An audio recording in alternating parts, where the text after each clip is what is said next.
안녕하세요. 잘들 지내고 계신가요? 저는 잘 지내고 있습니다. 무비신의 영화방 김기사입니다. 반갑습니다. 지난 한 달 동안 공지를 해드린 대로 저희 무비신의 영화방이 소모임을 하기로 확정을 했습니다. 그래서 지금 확정 공지를 말씀을 드리고요.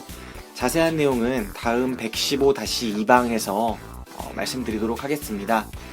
115방은 특별히 2회로 나누어서 진행될 예정입니다. 같은 영화를 보고, 그러니까 그 영화는 검은 사제들이 될 텐데요.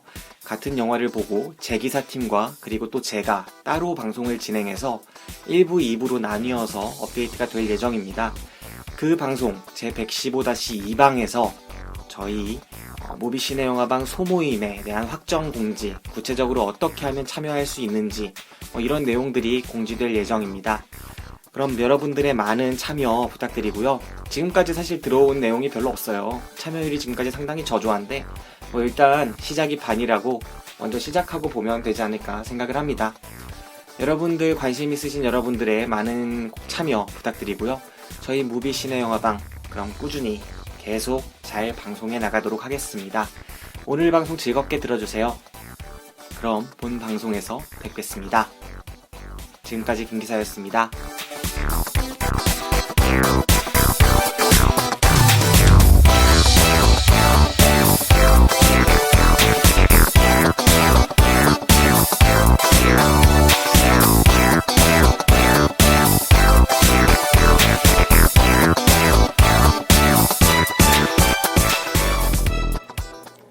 더 쉽게, 더 즐겁게, 그리고 더. 안녕하세요. 무비신의 영화방 김기사 인사드립니다. 반갑습니다. 오늘 방송은 무비신의 영화방의 104번째 방송, 이름하여 거짓말입니다. 거짓말 감독이 누구지? 김동명입니다. 네, 김동명 감독의 거짓말을 가지고 오늘 방송 진행해볼까 합니다. 오늘 방송 같이 진행할 두 분 모셨어요. 그럼 첫 번째 게스트 이 기자님 모셨습니다. 네, 반갑습니다.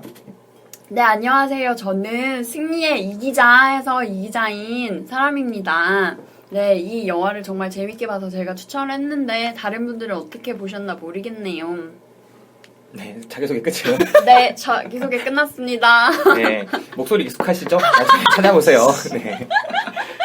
그리고 두 번째로 모신 분은 K님입니다. K님은 지난 1년쯤 딱 전이네요. 그때 카트라는 영화, 명필름의 카트라는 영화 같이 보고 이야기를 나눴었는데 지난 방송 때 그 심지 모임에서 안 와서 되게 아쉬웠어요. K님, 먼저 요즘 근황과 자기소개 한번 밝혀주실까요? 네, 안녕하세요. K입니다. 제 이름이 달라져서 네, 그렇지만 K로 하겠습니다. 네, 저는 늘 똑같이 지내고 있고요. 네.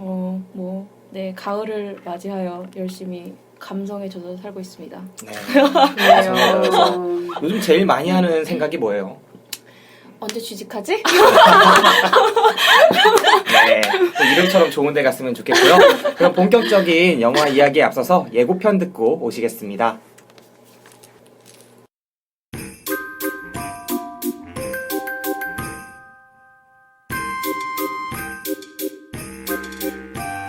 그래서 시세가 어떻게 된다고요?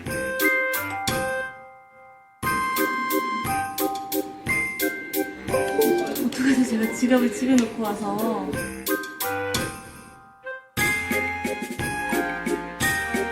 왜 만났어?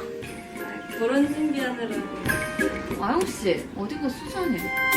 아까 계약한 물건 취소 좀 하려고요. 우리 사진 하나 찍을까요? 하나, 둘, 셋.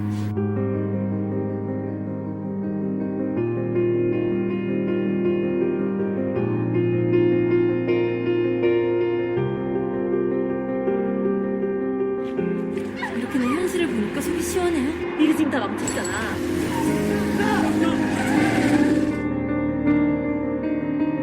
대체 어디까지가 진실인데?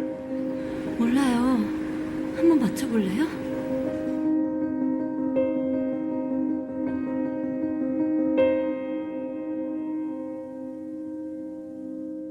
정신 차리자. 정신 차리자.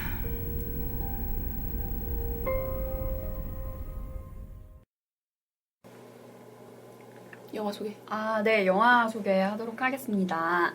이 거짓말은 그 허언증에 걸린 아영이라는 여자를 주인공으로 하는 영화입니다. 그래서 이 아영이 어떤 허언증을 가지고 있냐면 부동산에 다짜고짜 들어가서 60평대 고급 아파트를 보겠다.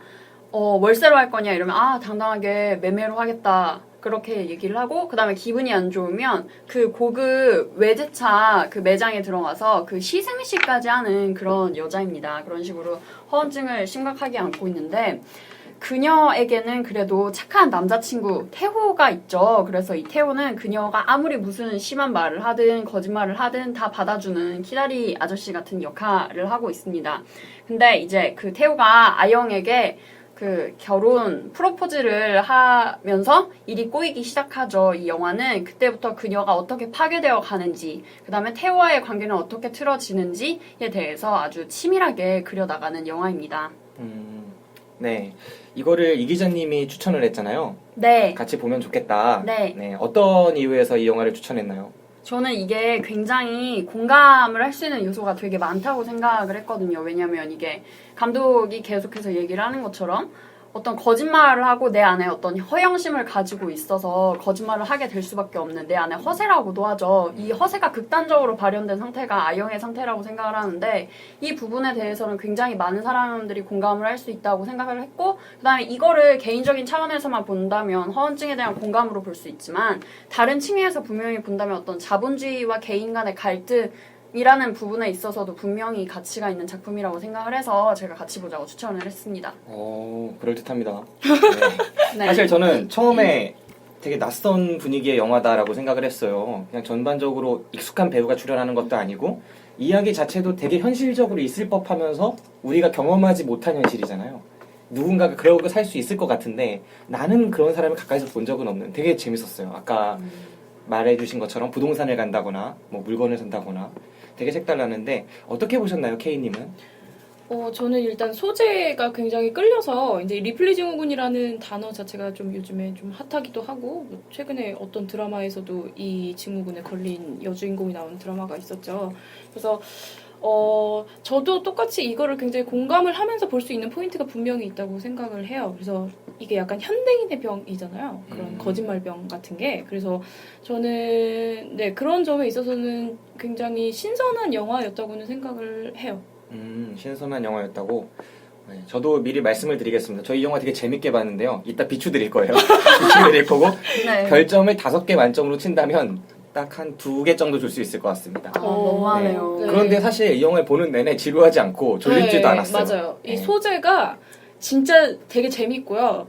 되게 아침 드라마스러운 그런 소재로 되게 재밌어요. 약간 진화한 아침 드라마 느낌? 맞아요. 저희 어머니가 요즘에 아침 드라마를 보실 때 제가 가만히 그 영화를 지나가면서 한 번씩 보게 되잖아요. 네네. 근데 진짜 어처구니없는 연출들이 되게 많이 나와요. 예를 들면 어떤 여자애랑 남자애랑 2층 방에서 이제 남자 방에서 만나는데 어머니가 1층에서 불러요. 위에 누구 있니? 그러면은 엄마가 올라오지도 않았는데 갑자기 여자를 벽에 딱 밀치고 남자가 그 앞에 숨죽이는 그런 장면 알죠? 양쪽에 네네. 여자 목 양쪽에다가 팔 대고 그런 장면을 마치 그런 장면을 보고 있으면 이 연기하는 배우들도 되게 어색하겠다 이런 생각이 드는데 여기도 그런 설정이 되게 많이 등장하죠. 어떤 설정에서 저는 약간 그런 건 못 느꼈는데? 그 상견례 장면이라거나 네, 맞아. 상견례 장면이 진짜 상견례 장면. 절정이에요. 이 네. 영화의 절정은 제가 생각하기엔 상견례 장면이라고 생각을 하는데 저도 네. 약간 스포를 하자면 저도 비추를 드릴 건데 그 장면 때문에 저는 비추를 드립니다. 근데 이게 네. 나중에 말을 하도록 하죠. 네. 저는 또 변론을 하도록 하겠어요. 네, 근데 뭐 되게 이게 신선한 얘기긴 해요. 근데 의외로 주위에 되게 많아요. 이런 사람들이. 많아요? 그러니까 이렇게 극단적인 상황까지는 아닌데 좀 자기 거짓말에 자기가 넘어가는 그런 사람들이 되게 많고 의외로 찾아보면 좀 손쉽게 찾아볼 수 있는 것 같아요. 제 주위에는 뭐 초등학교 때도 이런 친구들이 있었고 중학교 때도 이런 친구들이 있었던 것 같고 네, 고등학교 때도 있었고 대학교 때도 있었던 것 같아요.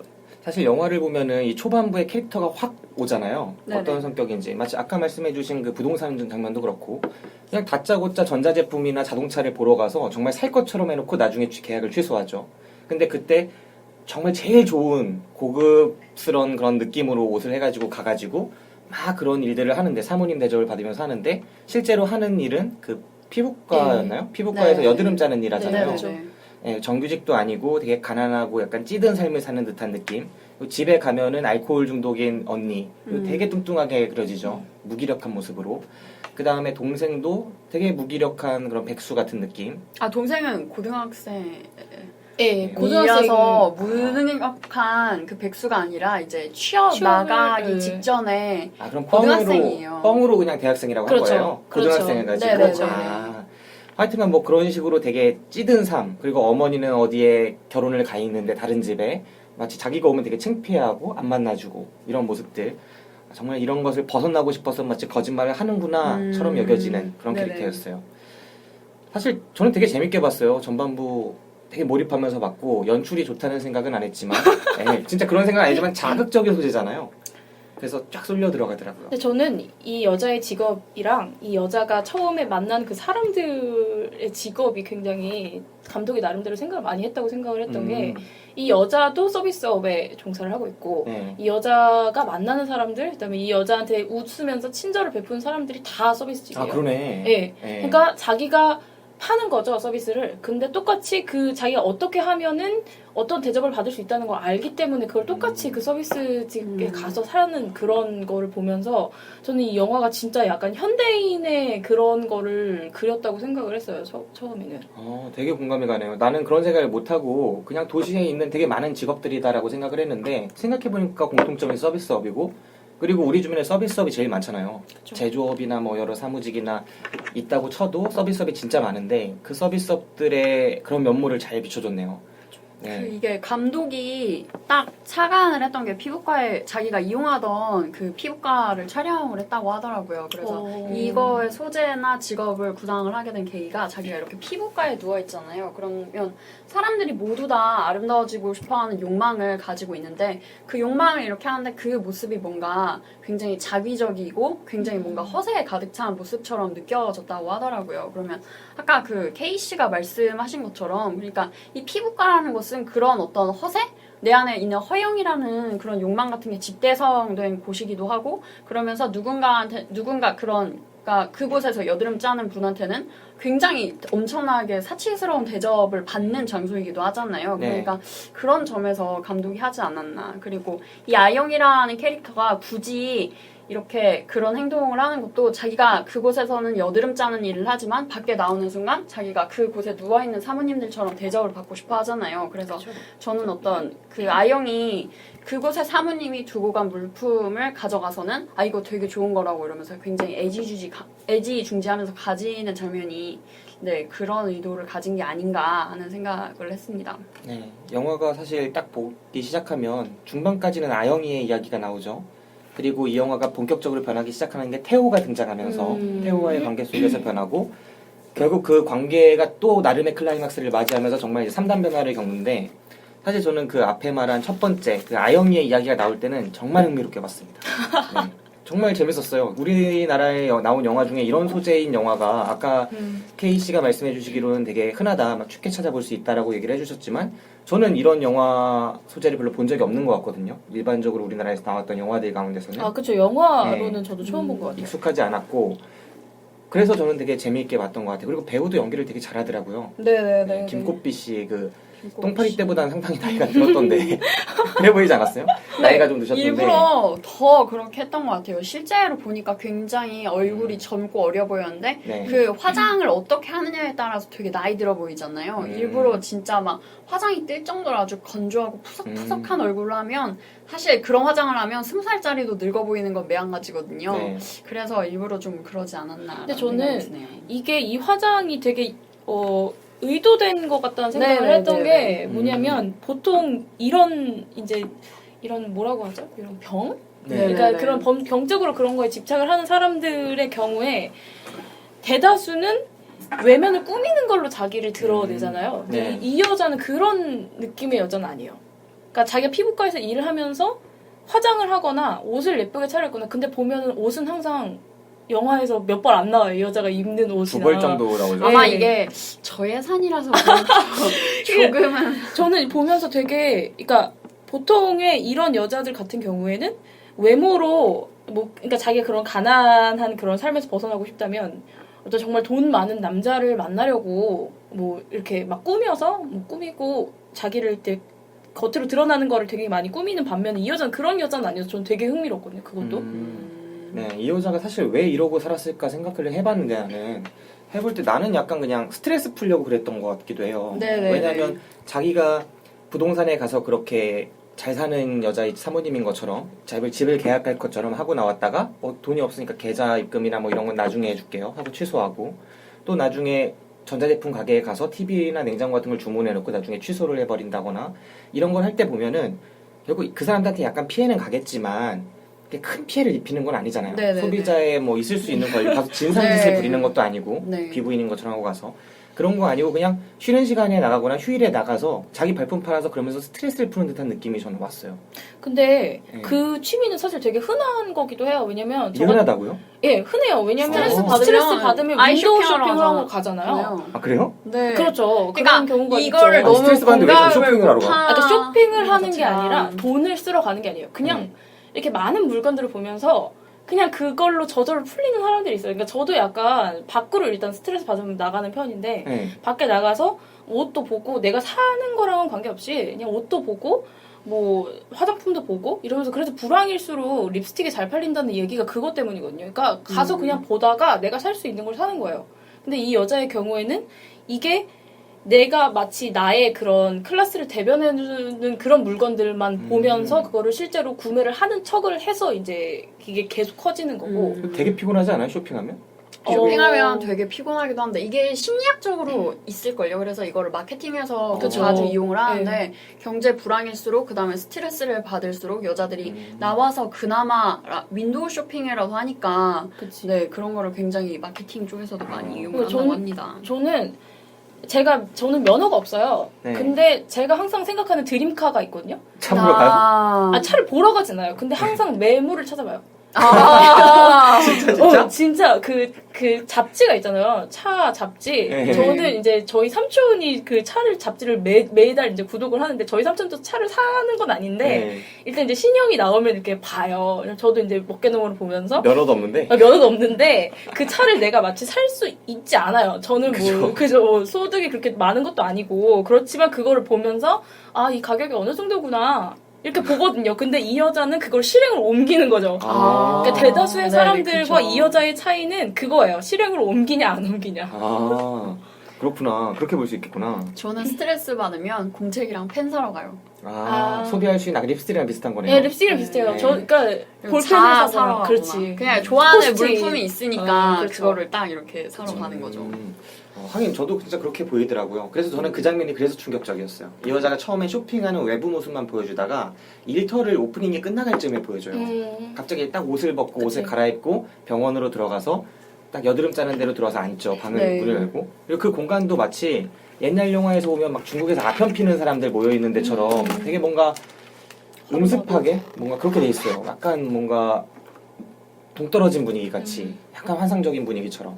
그리고 여자들이 앉아서 그 누워있는 아줌마들 여드름을 짜주죠. 네. 진짜 피부과가 그런지 저는 한 번도 가본 적이 없으니까 되게 이상하게 낯설게 보이고 그 공간이 되게 비인간적인 것처럼 보이고 되게 안 좋은 열악한 위치처럼 보이더라고요. 저는 근데 네. 그러니까 그 비인간적이고 열악해 보인다는 게 아영이 하는 업무의 환경이 그렇다는 건가요? 좀 아니면- 환경도 그렇고 네, 너무 업무가- 신분이 나눠져 있는 느낌? 왜 그런 그쵸. 거를 여기 와서 막 서비스를 받지 저런 거를? 근데 실제 그런가? 근데 그렇죠. 한국인들 피부과 가면 의사가 해주는 거 아니에요? 아니에요. 아니에요. 아니에요? 네, 그 고용되는 사람이 있는데 네. 근데 이게 정말 비싸요.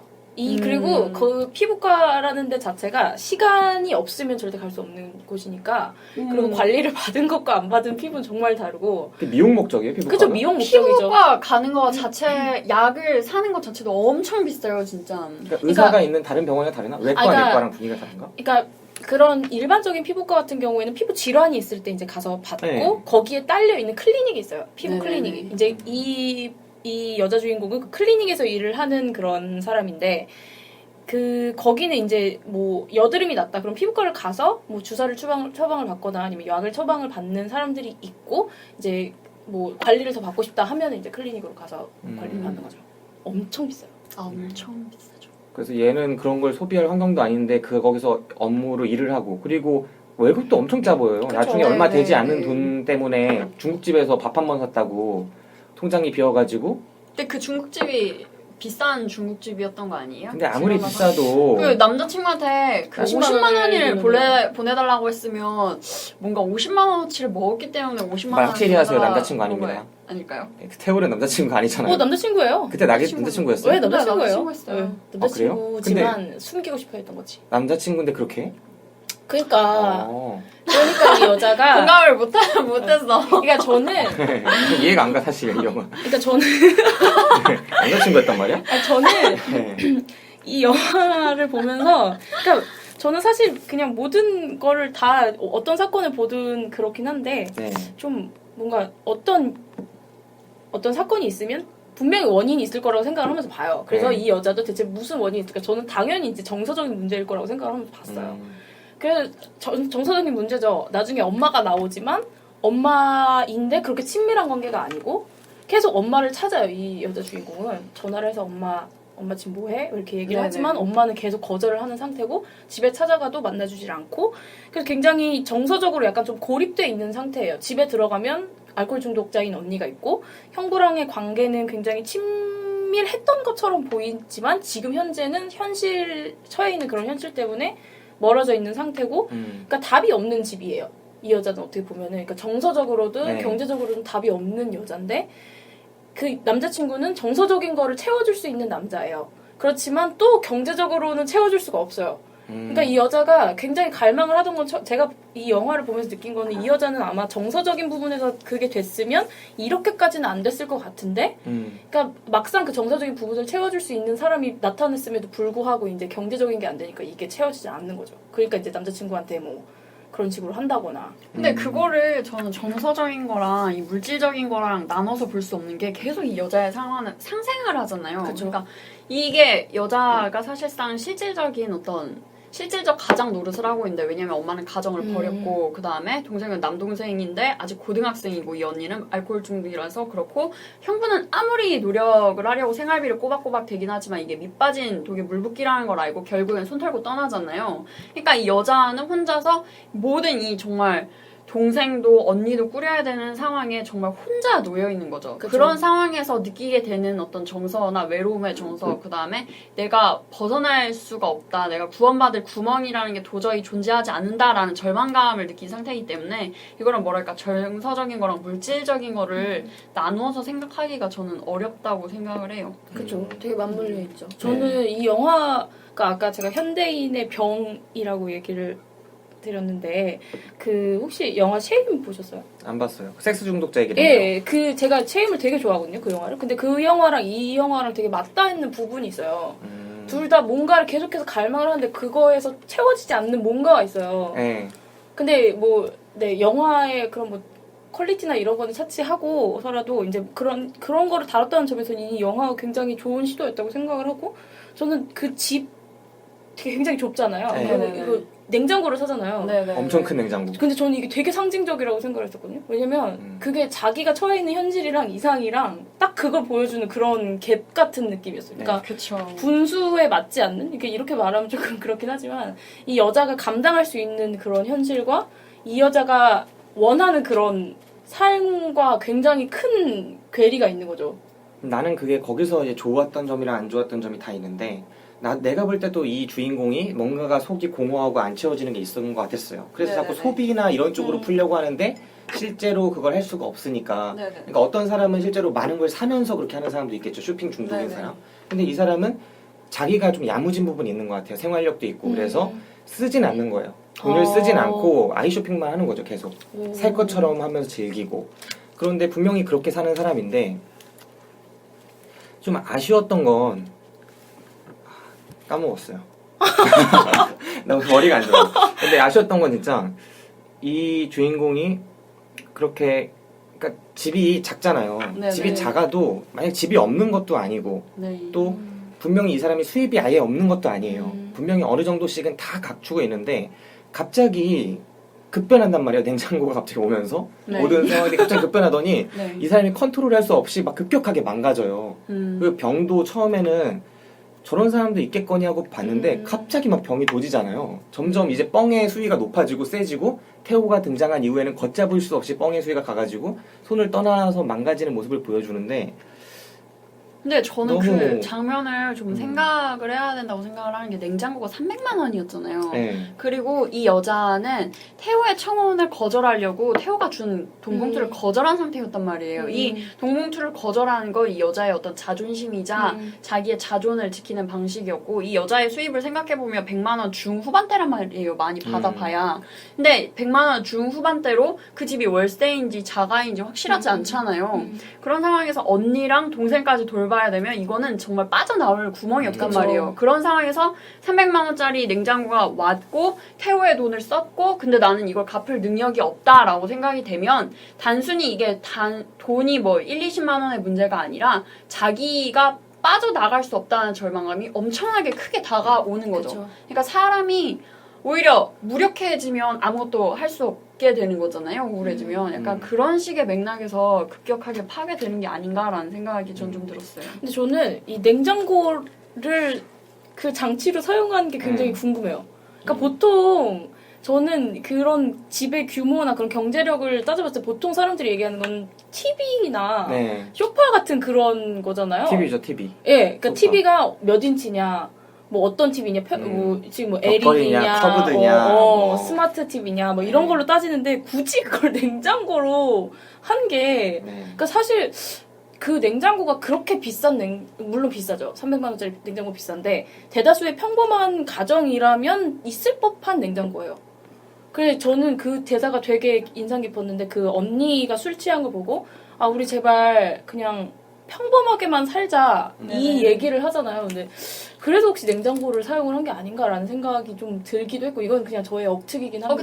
근데 저 생각이 맞는 게 그 감독이 계속해서 얘기를 하고 싶었던 건 이게 자기가 이 차관을 한 게 한 가장을 보면서 차관을 했대요. 이 가장이 똑같은 허언증을 앓고 있었는데 이 가장의 꿈을 물어보니까 정말 자기 가족들이 모여서 식탁에 앉아서 도른도른 식사 한번 하는 게 그 사람의 꿈이라고 얘기를 하는 거예요. 근데 생각을 해보면 어떤 정상적인 가정이라서 모두가 한 자리에 앉아서 식사를 한다는 것 자체가 정말 어떤 사람에게는 절대 쉽지 않은 일일 수 있거든요. 근데 이 아영이라는 사람은 실질적인 가장이었고 또한 어떤 정상적인 가정을 되게 평범한 가정을 꿈꾸는 여자였잖아요. 그리고 항상 얘기를 해보면 만약에 자기가 그렇게 허세가 찌든 여자였으면 아 나는 잘 나가는 프리랜서라고 혼자 독신녀라고 이렇게 얘기를 하는 게 아니라 내 남편이 어디를 갔고 근데 나는 행복한 아내다 이런 식으로 얘기를 하니까 이 여자의 어떤 되고 싶은 이상향은 행복한 주부, 행복한 가정의 아내 이런 상이 되고 싶었던 거죠. 그러니까 냉장고를 굳이 냉장고를 산 것도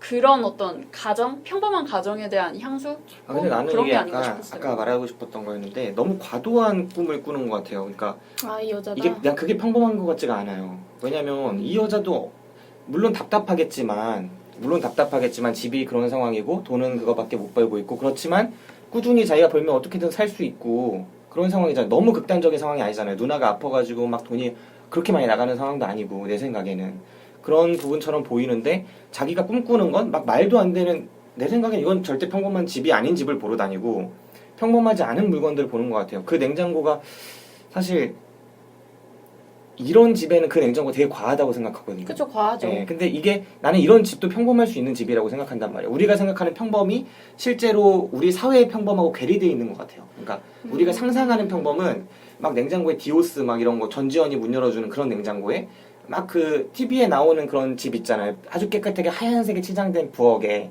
그리고 커다란 거실에 아이들이 막 웃으면서 밑에 놓고 과일 싱그러운 과일들이 막 올려져 있고 거실 TV가 있는 데는 소파가 막 2단으로 엄청 크게 되어 있고 막 이런 집을 평범하게 생각하는 것 같다는 느낌? 그게 괴리되어 있어서 이 주인공 캐릭터가 내가 볼 때 허상이 큰? 근데 이 여자가 일상적으로 마주치는 사람들을 생각을 해보면 네. 보세요. 그 피부과에서 일을 하면서 마주치는 환자들은 다 어느 정도 살만한 여력이 있고 돈과 시간이 넘쳐나는 사람들이에요. 그 사람들은 그러니까 뭐 화장실에서 그 샤넬 섀도우랑 네. 그 루이비통 지갑을 이제 훔치잖아요.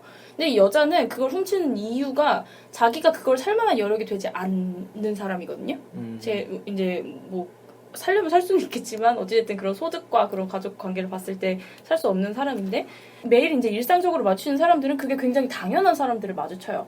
그러면 이 여자는 저 사람들이 평범을 하다고 생각을 하고 나는 그거를 뛰어넘을 수 없다고 생각을 하는 거죠. 그러니까 이게 약간 학습된 절망 같다는 생각이 들어요. 학습된 절망, 상대적 박탈감 이게 네, 진짜 저는 맞는 말인 그거 것 같아요. 같고 이 여자가 그 엄마와의 관계를 등장을 시킨 것도 이 여자가 갑자기 하루아침에 이렇게 된 건 아닌 것 같거든요. 그러니까 어렸을 때부터 늘 항상 그런 상황에 처해 있었고 그렇기 때문에 자기는 뛰어넘을 수 없는 뭔가가 있다고 생각을 하기 때문에 이런 식으로 병이 된 것 같아요. 진짜 말 그대로 병이죠, 이거는. 실명 말해도 돼요? 누구시면? 나 김기사인데요. 김기사 씨 있잖아요. 네.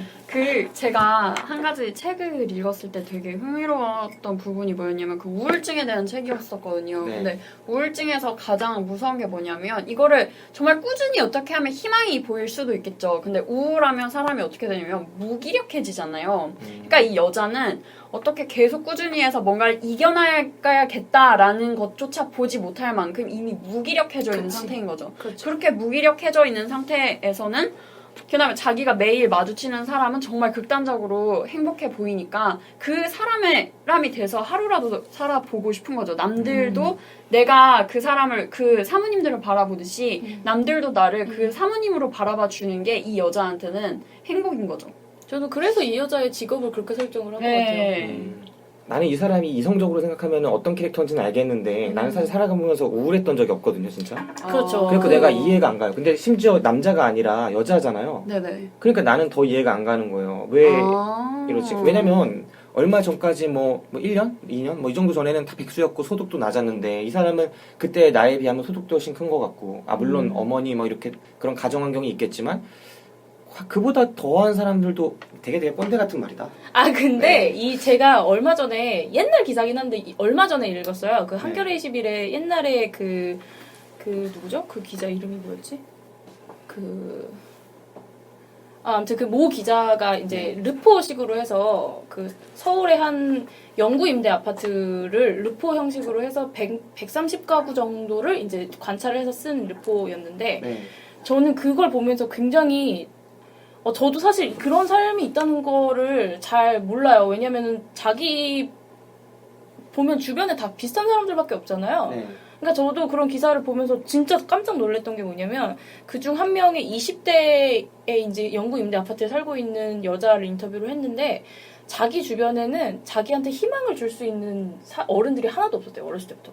왜냐면 영구 임대 아파트를 아시는 분들은 아시겠지만 이제 거기는 이제 뭐 진짜 기초수급자, 뭐 소득이 60만 원 이상 발생을 하면 이제 나가야 되는 그런 사람들을 이제 우선 주거를 혜택을 주는데 거기 그러니까 일단 돈을 벌게 되면 나가야 되니까 사람들이 돈을 안 버는 거예요. 네. 소득이 발생을 하기 때문에 그러니까 직업을 구하려는 그런 노력, 뭘 더 잘 살아보겠다는 노력 자체를 안 하는 사람들이 점점 늘어나고 자기는 어렸을 때부터 그런 사람들을 보고 자랐기 때문에 나도 뭔가 할 수 있다는 생각을 단 한 번도 해본 적이 없다는 거죠. 저는 그 인터뷰가 되게 인상 깊었거든요. 근데 그게 진짜 우리 사회가 너무 고착화돼가지고 그렇죠. 그러니까 만약에 내가 딱 나도 모든 사람이 다 그렇잖아요. 뭔가 나는 또 떳떳한 일을 하면서 어느 정도 성공할 게 보이면 지금 힘들어도 더 그 일을 하고 싶은 생각이 드는데 내가 일을 하면은 분명히 돈을 벌겠지만 어차피 구질구질할 텐데 그치. 여기서 편하게 구질구질하게 낫다 이렇게 선택하게 되는 경우가 많잖아요. 그렇죠. 위가 막혀 있으니까 내가 열심히 해도 안 보이니까 이런 선택을 하는 사람 경우가 좀 종종 있는 것 같은데 그러니까 저는 이 좀 여자 그럴 수 있을 것 주인공이 네. 그렇게 희망을 내가 어떻게 해서든 그러니까 처음부터 그러진 않았을 거예요. 이 여자도 나름대로 자기가 어떻게 살아보려 노력을 하고 그리고 사실 보면은 집에서 이 여자가 제일 건실하게 살잖아요. 네. 근데 그럼에도 불구하고 안 보이는 거예요, 출구가. 근데 나도 이 영화를 보면서 되게 답답한 느낌이 들더라고요. 이 주인공이 나는 세상을 살아가면서 막 이것저것 할 수 있을 것 같다고 생각을 하는데 이 주인공이 그려지는 영화 속의 이 주인공의 포지션에서는 할 수 있는 게 마땅히 없는 거예요. 그쵸. 내가 여기를 나가면 그럼 바로 소득이 100만 원 이상의 더 되는 직업을 얻을 수도 없는 거고 그렇다고 내가 여기를 나가서 나의 몸값을 올려줄 수 있는 그런 공부를 시작할 수도 없는 환경이고 그냥 나는 계속 이 월급을 받으면서 여기서 살아야 되는데 이 월급을 받으면 이 환경에서 나이만 먹겠지 라는 게 보이잖아요. 그럼 여기 얘를 해방시켜줄 공간이 아무것도 없고 그냥 답이 없는 거예요. 네. 저는 그래서 되게 답답했어요, 이 영화를 보면서. 그러니까 나는 이 영화를 보면서 유일하게 그 가정에서 남자 제대로 된 남자로 보이는 그 있잖아요 동생. 네네. 그 동생의 그게 캐릭터가 되게 난 그게 느껴져요. 동생은 나가려고 하잖아요 그냥. 나는 지지 않고 짊어지지 않고 나가겠다.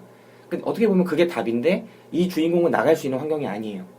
왜냐면 이 여자는 지금 부담하고 있으니까. 근데 남자애는 부담을 안 하고 있으니까 그냥 나가도 되는 거죠. 누나가 있으니까. 네. 난 그 남자의 마음이 약간 이해가 되더라고요. 그리고 반대로 형부의 마음도 이해가 되는 거예요. 형부는 계속 돼왔어요. 왜냐면 내가 남편이니까 옛날 사람이니까. 그게 계속 되는데 부인이 그게 안 되니까 이 사람도 결국은 나가는 선택을 하잖아요. 그러니까 이 집에서는 도망가거나 아니면 짊어지면서 같이 침몰하거나 둘밖에 없는 거예요. 그래요. 선택할 수 그러니까 저는 그래서 이게 이렇게 말하면 좀 웃긴가? 그 공감의 이 캐릭터를 어떻게 이거를 막장으로 보느냐 혹은 뭐 이 사람을 어떻게 보느냐가 공감의 문제라고 저는 생각을 하거든요. 뭐 제가 뭐 이렇게 엄청나게 힘들게 살았고 출없는 가난에 놓여갖고 이런 얘기가 아니라 그럼 우울감에 빠졌을 때 어떤 무력감이 오고 그 다음에 이 사람이 빠져나갈 수 없다고 자기 환상 속에 갇혀서 빠져나갈 수 없다고 판단을 했을 때 인간이 얼마만큼 어리석은 선택을 할 수 있느냐를 이렇게 고민을 한다면 뭐랄까 충분히 저는 공감대가 엄청 많이 생기는 포인트가 많은 여자라고 저는 생각을 했었거든요. 그래서 좀 왜 난 공감한 캐릭터 너무 나한테는 공감이 되게 먼 캐릭터처럼 느껴졌어요. 그런 선택하는 순간순간들이 나한테 되게 먼 캐릭터인데 그냥 이런 환경이면 저렇게 할 수도 있겠지라는 생각이 드는 정도. 그러니까 그게 정상인과 정상이 아닌 사람의 차이예요. 이 여자는 지금 근데 정상인 이거를 사람이 아니에요. 정상이 아니라고 말하는 것도 그러니까 정상은 제가 아니죠. 제가 말하는 그 정상은 정상이 아니지. 아니라는 포인트는 속이 뭐냐면 상하긴 해요. 네. 이 여자가 우울증이라는 건 아니에요. 동정심이 심하지. 우울증이라는 건 아니지만 그 사람마다 에너지의 차이가 있잖아요. 네네네. 근데 내가 정신이 쇠약하고 뭔가 부족한 게 있으면 에너지가 보통 사람보다 되게 굉장히 낮거든요. 네네네. 그러니까 저는 이 여자가 그런 수준인 것 같아요. 그러니까 이 여자가 그래도 허세에 의해서 이런 일을 했다고 생각을 하지 않는 건 이 여자가 계속해서 정신 차려야지라고 얘기를 하면서 계속 이제 집에서는 되게 그 언니를 챙기고 술 먹지 네. 말라고 하고 그런 점에서 저는 이 여자가 뭐 허세나 허영, 사치 이런 게 아니라 네. 그냥 진짜 병 같다는 생각이 들었어요. 저는. 그죠. 병 같은 병이죠. 느낌. 병이죠. 그러니까 난 그 에너지라는 말이 되게 맞다고 생각하는데 내 주변에서 보도 그렇고 에너지가 큰 사람은 이런 상황에서 내 생각엔 그렇게 크게 타격 안 받을 수도 있을 것 같아요. 그쵸. 그러니까 자기가 그쵸. 에너지가 되게 큰 맞아요. 사람은 근데 에너지가 적다고 해서 그게 비정상인 건 아니잖아요. 분명히 정상의 범주인데 어떤 사람은 이런 환경이 되게 가혹한 거고 그렇게 망가질 수밖에 없는 부분도 있을 것 같긴 해요. 근데 그 에너지가 이 사람이 이제 보통 사람보다 낮은데 그걸 회복시켜줄 수 있는 환경이라는 게 그렇죠. 있잖아요. 근데 이 여자는 그 환경이 없기 때문에 없어서. 더 이제 악화가 되는 거예요. 그래서 저는 이 영화가 후반부로 갈수록 뭔가 좀 더 보여주기를 원했어요. 네, 좀 더 저도. 뭔가 어떤 걸 더 극적으로 가거나, 보여주길 원했어요? 그러니까 아예 극적으로 가거나. 자살하거나? 그러니까 차라리 저는 그랬으면 좀 더 나았을 거라고 저도 생각해요. 동의해요. 네. 왜냐면 그 영화 보신 분들은 큰일 날 소리 알겠지만 아니에요. 영화 보신 분들은 알겠지만 질문했어요. 왜 주인공이 자살하지 않느냐고. 아무튼 이거 좀 네, 그 영화 보신 분들은 알겠지만 뒤로 가면 갈수록 저는 상견례 장면부터 뭔가 이게 아우. 이 영화가 좀 이상하다고 느꼈거든요. 끔찍하죠 그 장면. 그 상견례 전까지 저는 괜찮았어요. 근데 좀 뭔가 그 남자친구 다시 찾아갔을 때 그 남자친구가 매몰차게 거절을 해서 이 여자가 내가 지금 뭐 진짜 기댈 수 있는 사람을 잃었구나라고 생각을 해서 이 여자가 바뀌게 된다거나 하는 그런 장치가 있었으면 좋겠는데 그것도 아니에요. 근데 왜 상견례 장면이 왜 그렇게 끔찍했어요? 전 그게 진짜 궁금해요. 너무 현실적이지 않았어요. 일단 되게 비현실적이죠. 네, 되게 비현실적이에요. 그러니까 어떤 점에서 비현실적이었어요? 그러니까 저는 그 남자친구가 그 거짓말을 해줬을 때 그 여자가 왜 지금까지 그렇게 거짓말을 하면서 살았는지가 보여준 장면이라고 생각하거든요. 네네네. 왜냐면 이 여자가 뭐 동생은 뭐하고 언니는 뭐하고 형부는 뭐하고 엄마는 뭐해요 라고 얘기를 했을 때 그 시어머니 될 분이 그러냐고 이러면서 굉장히 흡족한 표정을 짓다가 네. 그런데 꼭 그걸 굳이 그런 식으로 그 여자가 아니에요 거짓말이에요 이러면서 웃으면서 표현을 해야 됐나. 근데 이게 뭐냐면 상견례 장면이 뭔지를 일단 얘기를 해야 될 것 같은데 상견례 장면은 이제 중간에 이 여자가 태호라는 사람하고 되게 가까워졌다가 위기를 겪고 그거가 다시 봉합이 되죠. 네. 태호의 되게 열렬하고 정말 이 비현실적인 사랑이 있어요. 이 여자한테 너무나 과분한 비현실적인 사랑이 있어서 결국은 이걸 극복한 것처럼 보여지고 결국은 태호가 자신의 어머니한테 이 여자를 소개하는 자리로 나가요. 그죠. 근데 이 자리에서 이제 이 여자는 그러죠. 다시는 거짓말을 하지 않겠다. 태호 씨 나는 이제 거짓말하는 사람이 아니에요. 라고 말을 하고 그 자리에 갔지만 그 자리에 가서 막상 있어 보니까 태호가 거짓말을 하는 거예요. 네네. 왜냐하면 이 여자의 현실은 너무나 암담하고 그 암담한 현실을 태호라는 사람이 다 알고 있어요. 네. 근데 이 태호라는 사람이 자기 어머니한테 다 그렇게 할 수가 없으니까 이 여자가 자기한테 했던 거짓말들을 그대로 답습하는 거예요. 엄마 얘는 어떻게 살아간 사람이고요. 동생은 뭐하고 아버지는 뭐 하시고요. 막 한 거예요. 근데 이 여자가 갑자기 그 자리에서 어머니 태호 씨가 한 말 다 뻥이고요. 저 뻥쟁이고요. 막 하면서 상황 개판으로 만들어요. 진짜 네네네. 이 상황이 거의 이 여자가 계속 점점 더 막 눈덩이가 불어나듯이 점점 더 커지고 간땡이가 계속 붓고 거짓말의 정도가 심해지고 있었지만 여기서 너무나 급격하게 변하고 그쵸. 이 영화의 톤 자체가 바뀐다고 그쵸. 생각을 했어요. 그래서 영화가 기존에 우리한테 주고 있던 그런 차츰차츰 커지는 그런 전개에서 갑자기 벗어나서 너무 극단적으로 간다. 그쵸. 예. 근데 저는 이게 극단적으로 간 거라기보다 되게 저는 이 캐릭터에 엄청 인간적으로 이입을 많이 했거든요. 그리고 주인공이 어떤 우울감을 가지고 있었고 어떤 무력감 때문에 이런 행동을 하는구나 라는 이거를 계속해서 이해를 하면서 봐서 이럴 수도 있겠지만 그 극 중에서 그 아영 씨가 두 번을 얘기하는 대사가 뭐냐면 정신 차리자를 두 번을 말해요. 네. 한 번은 냉장고가 왔을 때 정신 차리자 이걸 얘기를 하는데 이거는 거짓말을 좀 더 앞으로 똑바로 해야겠다 얘 정신 차리자였다면 후반에서 두 번째 정신 차리자는 내가 이제는 거짓말을 그만해야겠다. 거짓말이 나를 갉아먹는구나. 이렇게 얘기를 해요. 그래서 태호 씨한테 그 헤어지자고 선언을 했었던 태호 씨한테 다시 안긴다는 건 내가 당신과 다시 한번 일어나 보겠다는 그래서 좀 더 좀 더 일상적인 인간이 되고 싶다는 어떤 의지의 표명이라고 저는 생각을 했거든요. 근데 시어머니가 된다는 건 어떤 가족이 되는 사람이잖아요. 그 가족이 되는 사람한테 자기를 첫 선을 보여줄 때 결과적으로 너는 이런 일상성의 기준에 못 미치는 사람이기 때문에 너는 포장하지 않으면 너를 드러낼 수 없어 라는 걸 태호 씨의 거짓말은 그렇게 여자를 만들어버린 거예요. 그러면 이 여자는 한평생 그 시어머니 앞에서 자기는 엄청 유복하게 자랐고 행복하게 살고 있고 이거를 또다시 거짓으로 연기를 해야 되는 지경에 이르는 거예요. 만약에 진짜 모르겠어요. 만약에 제가 이 아영이었다면 저도 그 장면에서 진짜 미쳤을 것 같아요. 근데 내가 구원으로 붙잡은 상황이고 내가 진짜 구원이 됐다고 믿었고 그래서 나한테도 드디어 행복이 오나? 내가 구원을 받나?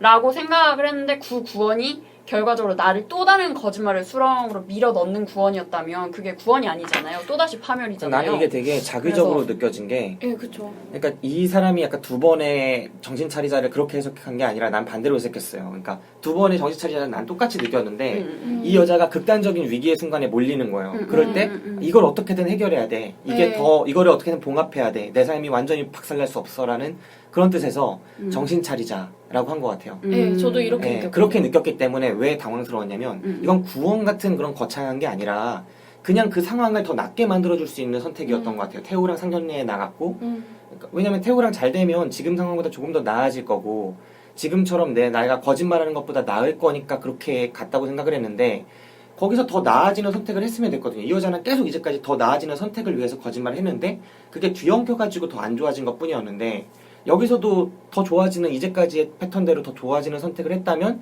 가만히 있었어야 되는데 마치 진짜 이번에 이 기자가 한 말처럼 정말 마치 그게 구원이었는데 그 구원이 한 번에 날아가 버리기라도 한 거지 너무 도식적으로 그렇게 반응을 해버려서 너무 이제까지의 그 캐릭터랑 다르다고 느꼈던 거죠.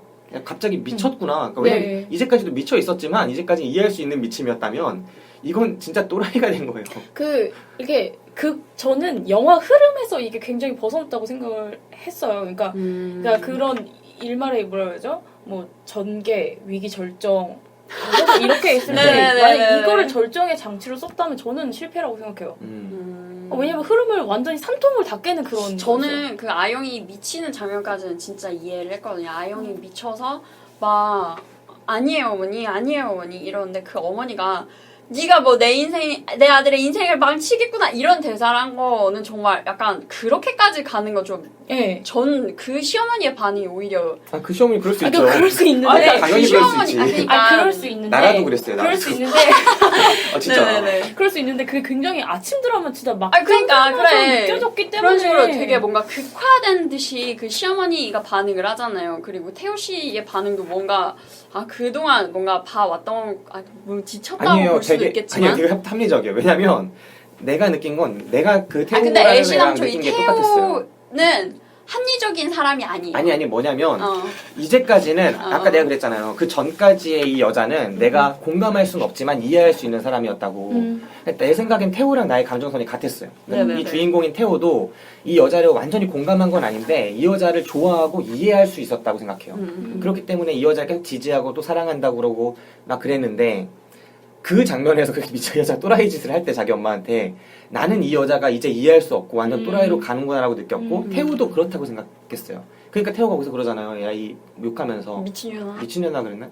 뭐라 그랬지? 씨발년아 그랬나? 아 미친년아 그랬을 거예요. 미친년아 그런 욕을 안 했을 난 되게 것 심한 같아요. 욕을 한다고 느꼈는데. 미친년이라고 그랬을 거야. 아마. 그러면서 미친년이었을 싸대기를 막 때리고 거예요. 거기서 네. 완전히 태호가 이제까지 패턴과는 다르잖아요. 그러니까 내가 볼 땐 되게 확 이제 더 이상 사랑하는 여자로서 대하는 게 아니라 네네네. 정말 이해 못하는 상또라이를 대하듯이 네. 그렇게 하면서 한단 말이에요. 물론 격투기에서 질 줄은 몰랐지만 저는 그 장면의 이 전환이 관객, 태우뿐만이 아니라 관객들도 그렇게 급박한 전환을 느낀다고 생각했어요. 그럼 그 장면이 우리를 이해시키지 못하면 그렇죠. 우리 관객한테 어떤 카타르시스를 준다거나 네. 어떤 뭔가 되게 사회적으로 어떤 강한 메시지를 준다거나 그러니까 뭔가 그런 걸 줘야 되는데 이게 아니라 네. 관객들을 벙찌게 만들어요. 그러니까 저도 아, 이 그래요? 부분에서 네. 이게 되게 생뚱맞게 느껴졌어요. 이게 그러면 저랑 되게 다르게 봤나 봐요. 저는 정말 아 그럴 법하다라고 생각을 했거든요. 그 남자가 저한테는 되게 왜 이렇게 난 구원처럼 느껴졌지? 저는 그 남자가 구원처럼 느껴졌고 이제 자기가 그토록 바랬던 정상적인 가정인 거잖아요. 그럼 이제 나는 그 구질구질함을 조금이나마 벗어나서 정상인의 정상성의 가족으로 포함될 수 있는 기회가 딱 왔는데 근데 그 남자가 나를 근데 그런 식으로 만들었을 때는 아, 난 인간이 파멸할 만한 충분한 계기라고 저는 오히려 생각을 근데 해요. 이게 그러니까, 만약에 네. 구원이려면 조금 더 거창한 사람이었어야 하지 않을까요? 이 사람은 이미 구원의 대상이 아니라고 생각을 해서 이 여자가 되게 차고 구질구질하다 300만 원 가지고 뭘 막 계속 이렇게 까잖아요. 근데 그렇게 구원 같은 캐릭터였다면 훨씬 더 왕자님 같은 사람이 와야 되는 거 아니에요? 이 여자는 아니죠. 그랬으면은 오히려 영화가 좀 더 이 영화는 좀- 정말 뭐랄까 현실? 그러니까 구원이 아니라는 거죠. 이거는 네. 더 그냥 자기 그러니까 일상의 이거를 남자니까. 감독이 구원으로 만든 게 아니라 이 아영에게 있어서는 구원인 남자처럼 느껴지도록 만든 거죠. 그러니까 누가 봐도 구원인 사람이 아니라 저도 아까 얘기를 했잖아요. 어떤 감정적인 지지대가 되어줄 사람이기라도 해라. 지금 뭔가 미묘하게 포인트가 달라요. 지금 이 기자는 그 여주인공의 시점에서 보는 거고 지금 그 김 기사님이랑 저는 이거를 영화 그 흐름으로 보고 있는데 그러니까 근데 아까 영화의 흐름상에서도 그 캐릭터가 어떤 행동을 하고 어떤 감정선을 느끼고 그 납득 가능한 다음 행동을 하는 거에 따라서 그 영화의 흐름이 이렇게 가는 거잖아요. 그러니까 저는 아까 말씀하셨듯이 그 절정 부분에서 카타르시스를 느끼게 해야 된다고 저는 생각을 해요. 그런 부분 그런 것 때문에 이 장치를 넣었을 거라고 저는 생각을 하는데 이게 실패한 이유는 네. 대다수의 이런 류의 영화가 있잖아요. 뭐 예를 들어 박하사탕에서 설경구 그 유명한 그쵸, 장면 그쵸. 있죠. 그걸 보면 관객들은 진짜 약간 뭔가 뻥 터지는 그런 네. 느낌이 들어요. 맞죠. 네. 예, 그리고 그 쉐임에서도 자꾸 쉐임 얘기를 하게 되는데 그 쉐임에서 보면은 그 주인공이 이제 달려요. 달리고 비를 맞고 울어요. 근데 그 장면에서 카타르시스가 탁 터지거든요.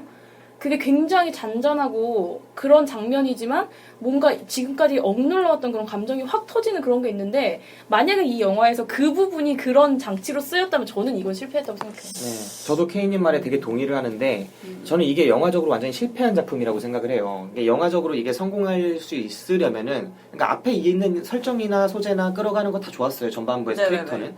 태호를 만나서는 조금은 설정 자체가 저예산이라 그랬는지 아니면은 좀 어색해서 그랬는지 되게 약간 비현실적으로 느껴지는 핀트가 어긋나는 부분들이 느껴졌지만 그래도 괜찮았어요. 근데 제가 그 카타르시스를 주지 못한 그 장면이 아쉽다고 느껴졌던 건 계속 이렇게 뭔가 답답하고 이렇게 뭔가 짓누르고 이런 영화를 끌어갔을 때 관객한테 이 영화를 가치 있게 느끼게 하려면 현상만의 나열이 아니라 어떤 해방감이라거나 어떤 메시지를 준다거나 이런 부분이 강하게 전달이 돼야 되는데 그러니까 그 체감될 정도로 몸으로 느껴질 정도로 피부로 그렇게 느껴져야 되는데 그럴 수 있는 부분에서 그러지 못하고 되게 그냥 아침 드라마로 전락하는 듯한 느낌? 그쵸. 저는 분명히 아침 드라마보다 나았다고 생각을 했는데 왜 여기서 뻥 터뜨리지 못하고 그냥 이 캐릭터를 어떻게 우리에게 해야 그러면 뻥 터질 수 있다고 생각을 했어요? 어떤 결말이 뻥 터뜨리는 결말이었을까요? 그러니까 저는 차라리 극적으로 몰고 가서 그러고 나서 그 뒷부분에 차를 끌고 가서 마트에서 사죠. 네, 저는 네, 그 그 장면을 절정의 장치로 쓰는 게 오히려 네. 나았을 거라고 생각을 해요. 왜냐면 이게 극단으로 스트레스가 올라가면서 네네네. 이제까지는 그렇게까지는 하지 않았는데 절제가 안 돼서 카트에 다 담고 사잖아요. 네네네. 그러니까 차라리 이 장면을 절정의 장치로 썼으면 아 진짜 그거로 그 치닫는구나. 상견례에서는 어떻게 하고? 그냥 그러니까 네네 이렇게 하고 나서 나는 이 영화가 내가 생각하는 만약 지금 나보고 결론을 내라고 한다면 난 시나리오를 이렇게 쓸 것 같아요. 그 상견례에 대해서 잘 되는 거예요. 거짓말을 쳐서. 잘 되고 되게 해피하게 됐어요. 근데 남자가 아우디를 끌고 나왔죠. 네네. 남자는 사실 아우디를 몰고 다니는 애가 아니에요. 얘도 네네네. 자동차 딜러고 되게 힘든 애예요. 네네. 그리고 사장님이 심지어 이런 차를 못 갖고 나가게 해요. 네. 근데 그 차를 이 여자한테 잘 보이기 위해서 허세용으로 끌고 나온 거란 말이에요. 그리고 그 장면이 무리가 두 번째였어요. 그럼 이거를 다 잘 돼갖고 이 아우디를 끌고 같이 가는 거예요. 그리고 긁어요. 그리고 그러니까 이게 다 행복할 줄 알았는데 다 잘 된 줄 알았는데 내가 지금 마치 이 남자를 구원이든 뭐든 난 구원처럼 생각은 안 하지만 적어도 해피엔딩인 것처럼 왔는데 이들의 삶 자체에는 거짓이 계속 껴있었던 거예요. 그리고 그 거짓이 다 잘 된 줄 알았을 때 마침내 쾅 하면서 뭔가 그런 쿵하는 느낌이 우리한테 그 부딪히는 느낌이 오잖아요. 우리한테도 관계 같아도 조마조마하잖아요. 저거 언제 키스 날까? 맞아. 네네네. 그쵸. 영화 보는 내내 그 아우디가 긴장적 요소로 게임을 한단 말이에요. 키스 날까봐. 네, 이건 엄청난 긴장이에요. 저게 언제 키스 날까 두근두근한데 마치 우리한테 그런 느낌이 다 없어졌을 때쯤에 쿵 하는 거예요. 그랬으면 어땠을까? 좋네요. 괜찮네요. 좋네요. 저는 이렇게 제가 이렇습니다, 여러분. 네, 이렇게 저 같으면 했을 것 같은데 마치 그런 말도 안 되는 막장 격투기 장면이 나온 다음에 여자가 미쳐서 그 아우디를 훔쳐서 남자한테 그렇죠. 그쵸, 맞아요. 훔친 진짜 오바였다고 훔쳤죠. 생각해요. 진짜 네. 오버였어 이거는. 너무 남자는 뭐가 돼요? 그럼 그러니까 남자 인생도 헬로 가요 지금. 영화 끝나고 나는 더 불쌍한 게 태호야.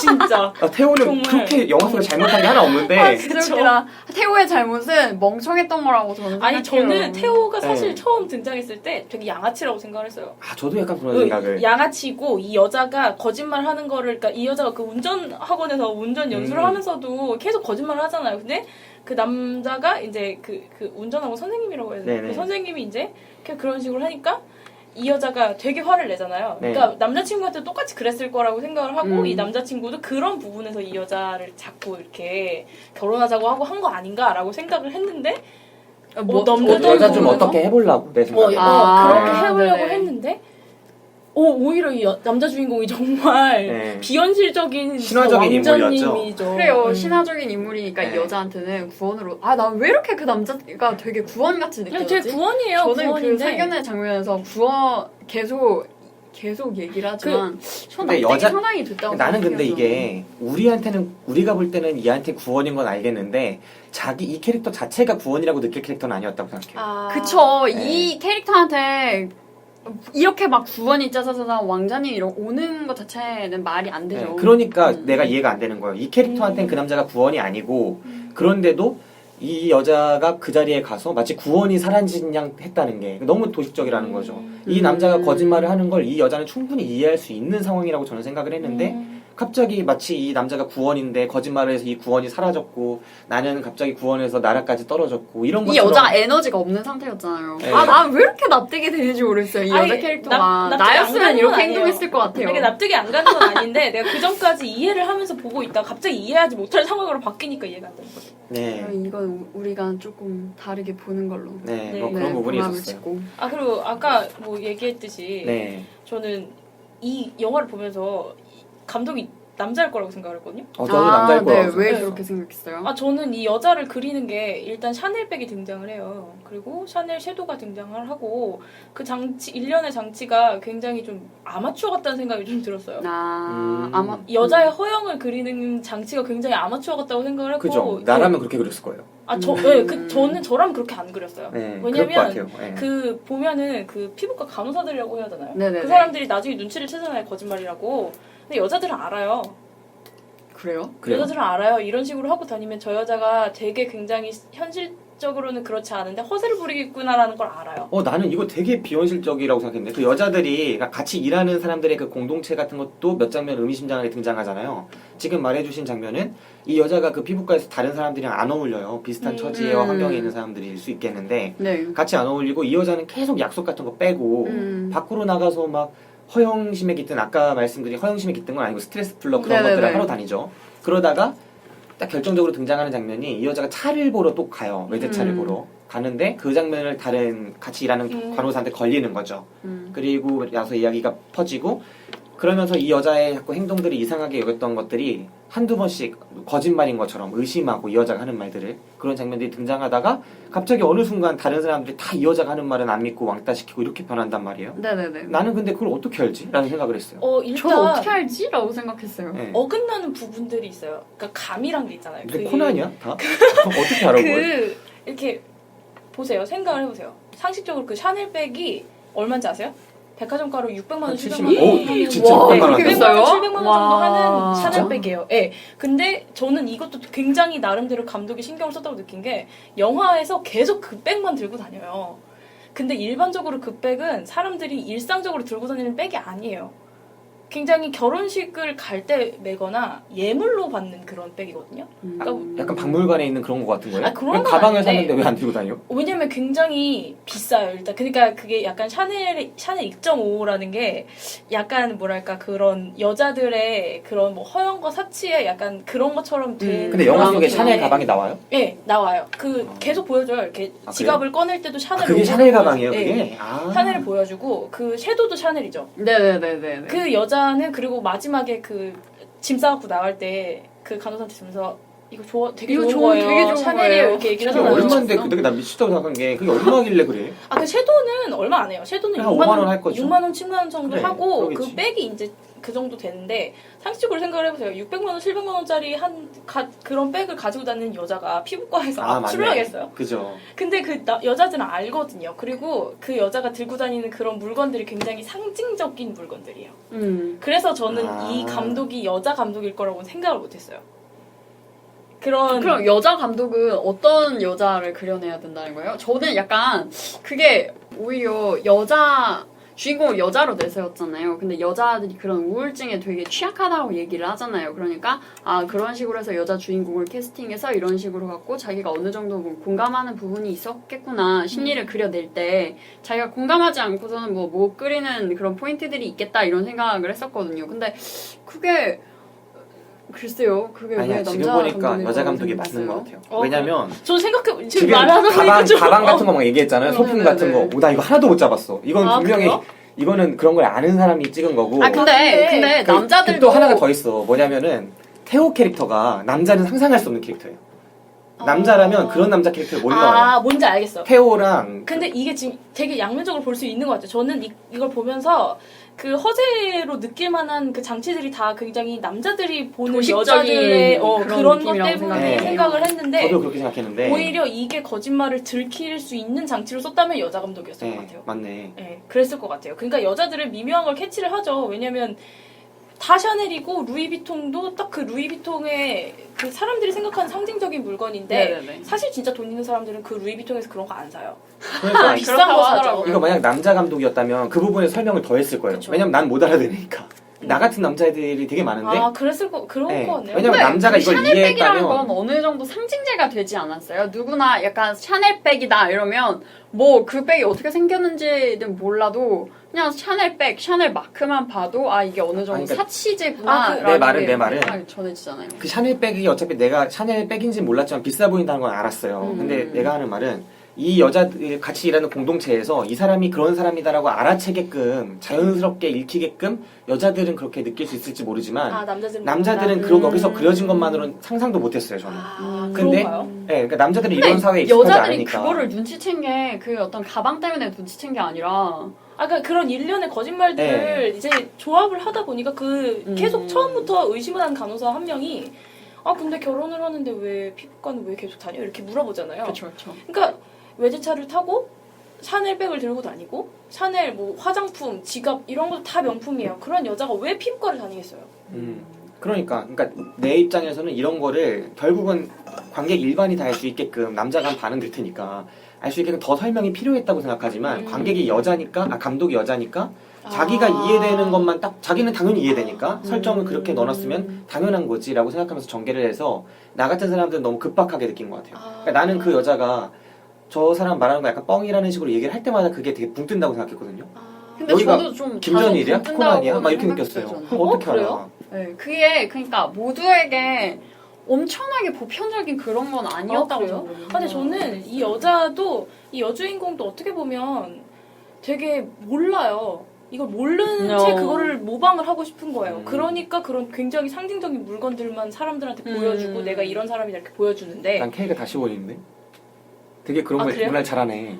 근데 네. 실제로 진짜 돈이 있고 그런 사람들은 그런 상징적인 물건을 더 이상 쓰지 않아요. 그러니까 사람들이 알만한 뭐 진짜 루이비통 그 뭐라 그러죠? 그 스피디백? 네, 스피드 몰라요. 뭐. 네, 그 사람들이 딱 보면 아는 그 루이비통 백이 있어요. 네. 그런 거 안 들고 다니거든요. 근데 그걸 모방하고 싶은 거죠. 이 주인공은 그거 계속해서 드러내고 싶은데 사람들이 보면은 제가 그렇게 돈 있는 애 같지는 않은데 왜 저런 걸 들고 다니지? 근데 또 들고 다니는 거 보면은 굉장히 전 그냥 그 아이영 씨가 되게 싫어서 깐다고 생각했어요.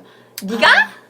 약간 아니 이런. 잘 안 어울리고 네가? 그러니까 그러니까 일단. 싫으니까 저 남자친구랑 결혼해요. 남자친구 어떤 사람이야? 그래요. 그러면 네가? 약간 이런 느낌이라고 그 느낌이 아니라 생각했어요. 확실하게 의심하는 게 있었어요. 네, 영화 의심하는 게 속에서 처음에 네가로 시작하다가 점점 애가 좀 이상해지잖아요. 사진 안 보여주다가 근데 나는 빠뜨리고 막. 그 간호사가 되게 감이 있는 사람을 네, 저도 그런 것 같아요. 근데 분명히 그런 사람들이 한 명씩 있어요. 딱 보면은 제가 지금 말이 좀 앞뒤가 안 맞는 것 같은데? 그렇게 딱 미묘한 부분을 캐치하는 게 있는데 그 여자는 그걸 캐치할 수 있는 사람이었던 거고 네, 그런 것 같네요, 진짜. 그런 것 훌륭한 같아요. 간호사다. 그리고 여기서 치가 아주 아까 매우 싹 그 빠르겠다. 맨 처음에 했던 그 계층적인 이야기에서 난 그 장면도 되게 의미심장했어요. 지금 빠뜨린다는 장면 나오니까 네. 처음에 이 여자한테 남자친구 뭐해라고 했을 때 선생님이라 그래요. 아. 근데 내가 볼 때는 선생님이 엄청나게 대단한 직업이 아니거든요. 그쵸. 그러니까 선생님이라는 직업은 되게 세상에 많고 흔하고 어떻게 보면 대단한 직업도 아닌데 거기서 먼저 처음에 사자 들어가 이렇게 물어보고 그다음에 뭐 교사 나오고 근데 여기서는 그 교사라는 게 되게 상위 직종 마치 교사는 막 카르텔에서 카스트가 하나 위인 것처럼 그려지거든요. 그 여자보다 물론 하나. 네, 근데 이게 나는 내가 상상하지 못한 세계라는 느낌이 들었어요. 그러니까 나는 이런 만약에 어디 상상하지 가서 못한 하위. 그러니까 나는 여드름 짜는 그런 사람들을 밖에서 만난다고 해도 그 사람이 나보다 낮은 사람이라고 생각을 못했을 거예요. 그런데 이 영화를 보면서 이 영화 속의 세계관이 나한테 입혀졌을 때는 내가 그렇게 보여요. 나는 여기서 다른 세계에 있는 사람이고 맞아요. 여기서 교사 같은 사람도 이 사람들한테는 되게 다른 세계에 있는 사람이다. 제가 그때 아까 말씀드렸던 그 르포 기사를 볼 때 그 느낌이었어요. 네. 그러니까 심정적으로는 이해를 가는데, 그러니까 저희가 생각할 때 왜 남자 직업을 선생님으로 됐냐 하면 이 여자한테는 어떻게 보면 선생님이라는 직업을 가진 가정이라고 하면 굉장히 이 여자가 상상할 수 있는 굉장히 평범한 집이었던 것 같고 네. 그리고 그 장면에서 만약에 변호사나 의사라고 얘기를 했으면 바로 거짓말을 들켰겠죠.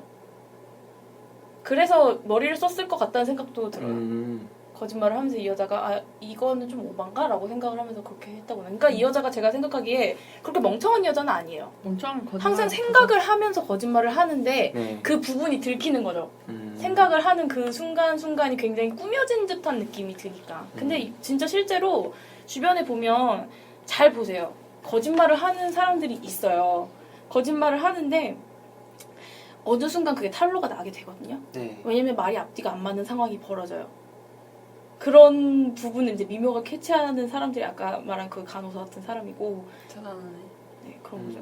나 처음에 내가 이 캐릭터가 되게 이상하다고 생각했던 내가 까먹었던 부분들을 찾았는데 뭐냐면 난 이 캐릭터가 계속 공허하다고 얘기를 했잖아요. 뭔가 네네네. 공허한 느낌이 계속 나요. 그리고 자꾸 소비를 하는 쪽으로 가려는 것 같고 뭔가를 채우려고 시도하는데 안 채워지는 것 같고 근데 이게 자꾸 낯설게 느껴졌던 부분이 뭐였냐면 딱 그 부분이었어요. 직장 내에서의 부분. 왜냐면 먼저 다른 사람들이 제안을 하고 내가 느끼는 이런 캐릭터는 주변에 사람도 없고 항상 힘들어야 되는데 내가 느끼기에 그 주변 사람들이 없지 않거든요. 같이 일하는 공동체 내에서도 사회라는 게 있는 것 같고 이 사람이 오히려 겉으로 돌아서 그걸 쳐내는 것 같은데 그러면 이 사람이 그러면 허영이 깃든 캐릭터여야 돼요. 예를 들면 난 이런 구질구질한 사람들하고 안 놀아. 나는 저쪽을 추종할 거야. 근데 밖으로 뭐 약간 막 소비하는 것처럼 갈 때는 그런 느낌이 아니거든요. 그냥 스트레스 풀러 가는 것처럼 보이는 사람이고 일상 속에서 열심히 살아가려고 보이는 사람이 직장 내에서는 뭐 자기 공동체나 동료하고는 어울리지 않고 오히려 샤넬 가방이나 이런 걸 강조함으로써 되게 사치스러운 사람이나 허영에 찬 사람처럼 또 표현이 되고 있다는 거죠. 네네. 그러니까 나는 그 두 부분이 약간 괴리되어 있다고 느끼는 거예요. 근데 저는 네. 그 쳐내는 게 이 여자가 거짓말을 하려면 일단 그 사람들과 가까워지면 안 되잖아요. 그래서 쳐내는 거라고 생각을 했어요. 그러니까 이 여자가 제가 생각할 때 이 여자의 가장 큰 그런 이 여자가 자기가 생각하는 자기의 가장 큰 문제점은 경제적인 부분이라고 생각을 한 것 같아요. 네. 근데 그래서 이게 채워지면 다른 정서적인 부분까지 메워질 수 있다고 생각을 하는 거죠. 근데 결론적으로 보면은 그 나중에 집을 나가서 모텔에 혼자 누워 있을 때 전화할 사람도 없고 그런 부분이 나오잖아요. 그러니까 전혀 그런 부분이 그러니까 정서적인 부분이 채워지지 않기 때문에 이게 아까 뭐 이 기자님도 말씀하셨지만 이 부분이 계속 두 부분이 같이 가요. 이 두 부분에서 결핍이 됐기 때문에 근데 둘 중에 하나 어떤 게 이거를 채워주질 못하는 거죠. 왜냐하면 이 여자는 계속해서 누군가한테 보이기 위해서 거짓말을 해왔고 그쵸. 근데 이걸 들키지 않으려면 이 사람들과 필요 이상으로 가까워지면 안 되니까. 뭐 그럴 수도 있겠네요. 네, 뭐 그렇습니다. 자, 지금까지 크게 한 두 부분 정도 이야기를 한 것 같은데 두세 부분 정도 또 하나 또 이야기해볼 만한 부분들이 있었을까요? 결말이죠. 결말이죠. 하얗게 사라진 결말. 진짜. 아까는 클라이막스는 좋게 봤다면서 결말은 더 성내네요. 저는 차라리 그렇게 하고 자기가 미친 사람처럼 하고 갔잖아요. 미친 사람처럼 했으면 이제 그 정도 미쳤으면 다 놨단 뜻이거든요. 놨으면 죽어야지. 어딜 가든가 뭐 사라지든가 해야지. 사라졌잖아요. 사라졌잖아. 그래서 제가 감독님한테 질문을 드리긴 했는데 감독님이 거기에 대해서 뚜렷하게 답변을 해주시진 않으셨어요. 왜 죽지 않았냐고 물어봤나요? 네네. 왜 내가 생각했을 때 이 장면에서 이 여자는 죽어야 했다. 그런데 죽지 않았다. 왜 안 죽였냐? 이렇게 얘기를 했더니 그러니까 저는 거기에서 이 감독님 자체가 이 여자를 그런 계층으로 설정을 하고 그 다음에 여자가 아까 얘기했다시피 자기가 사모님을 보고 일하는 사람이잖아요. 근데 타인의 시선에는 자기 역시 그런 사모님으로 비춰지려고 하잖아요. 그러니까 약간 그런 거에 대해서 어떤 계급이나 자본주의의 계층 문제 여기에 대해서 고민을 했다고 생각을 한 게 뭐냐면 감독님이 얘기를 하는 게 그거더라고요.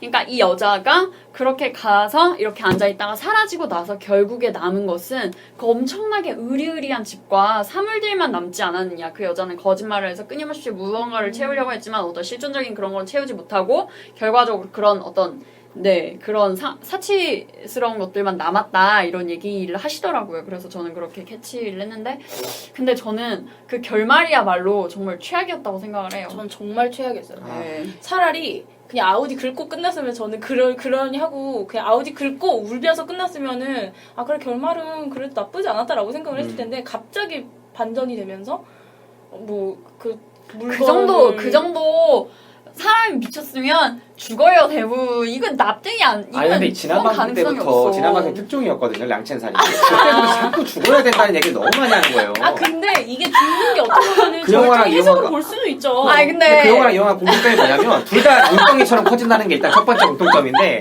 내가 생각하는 이 기자님은 뭔가 내 통제를 벗어났다 하면 죽는 사람이야.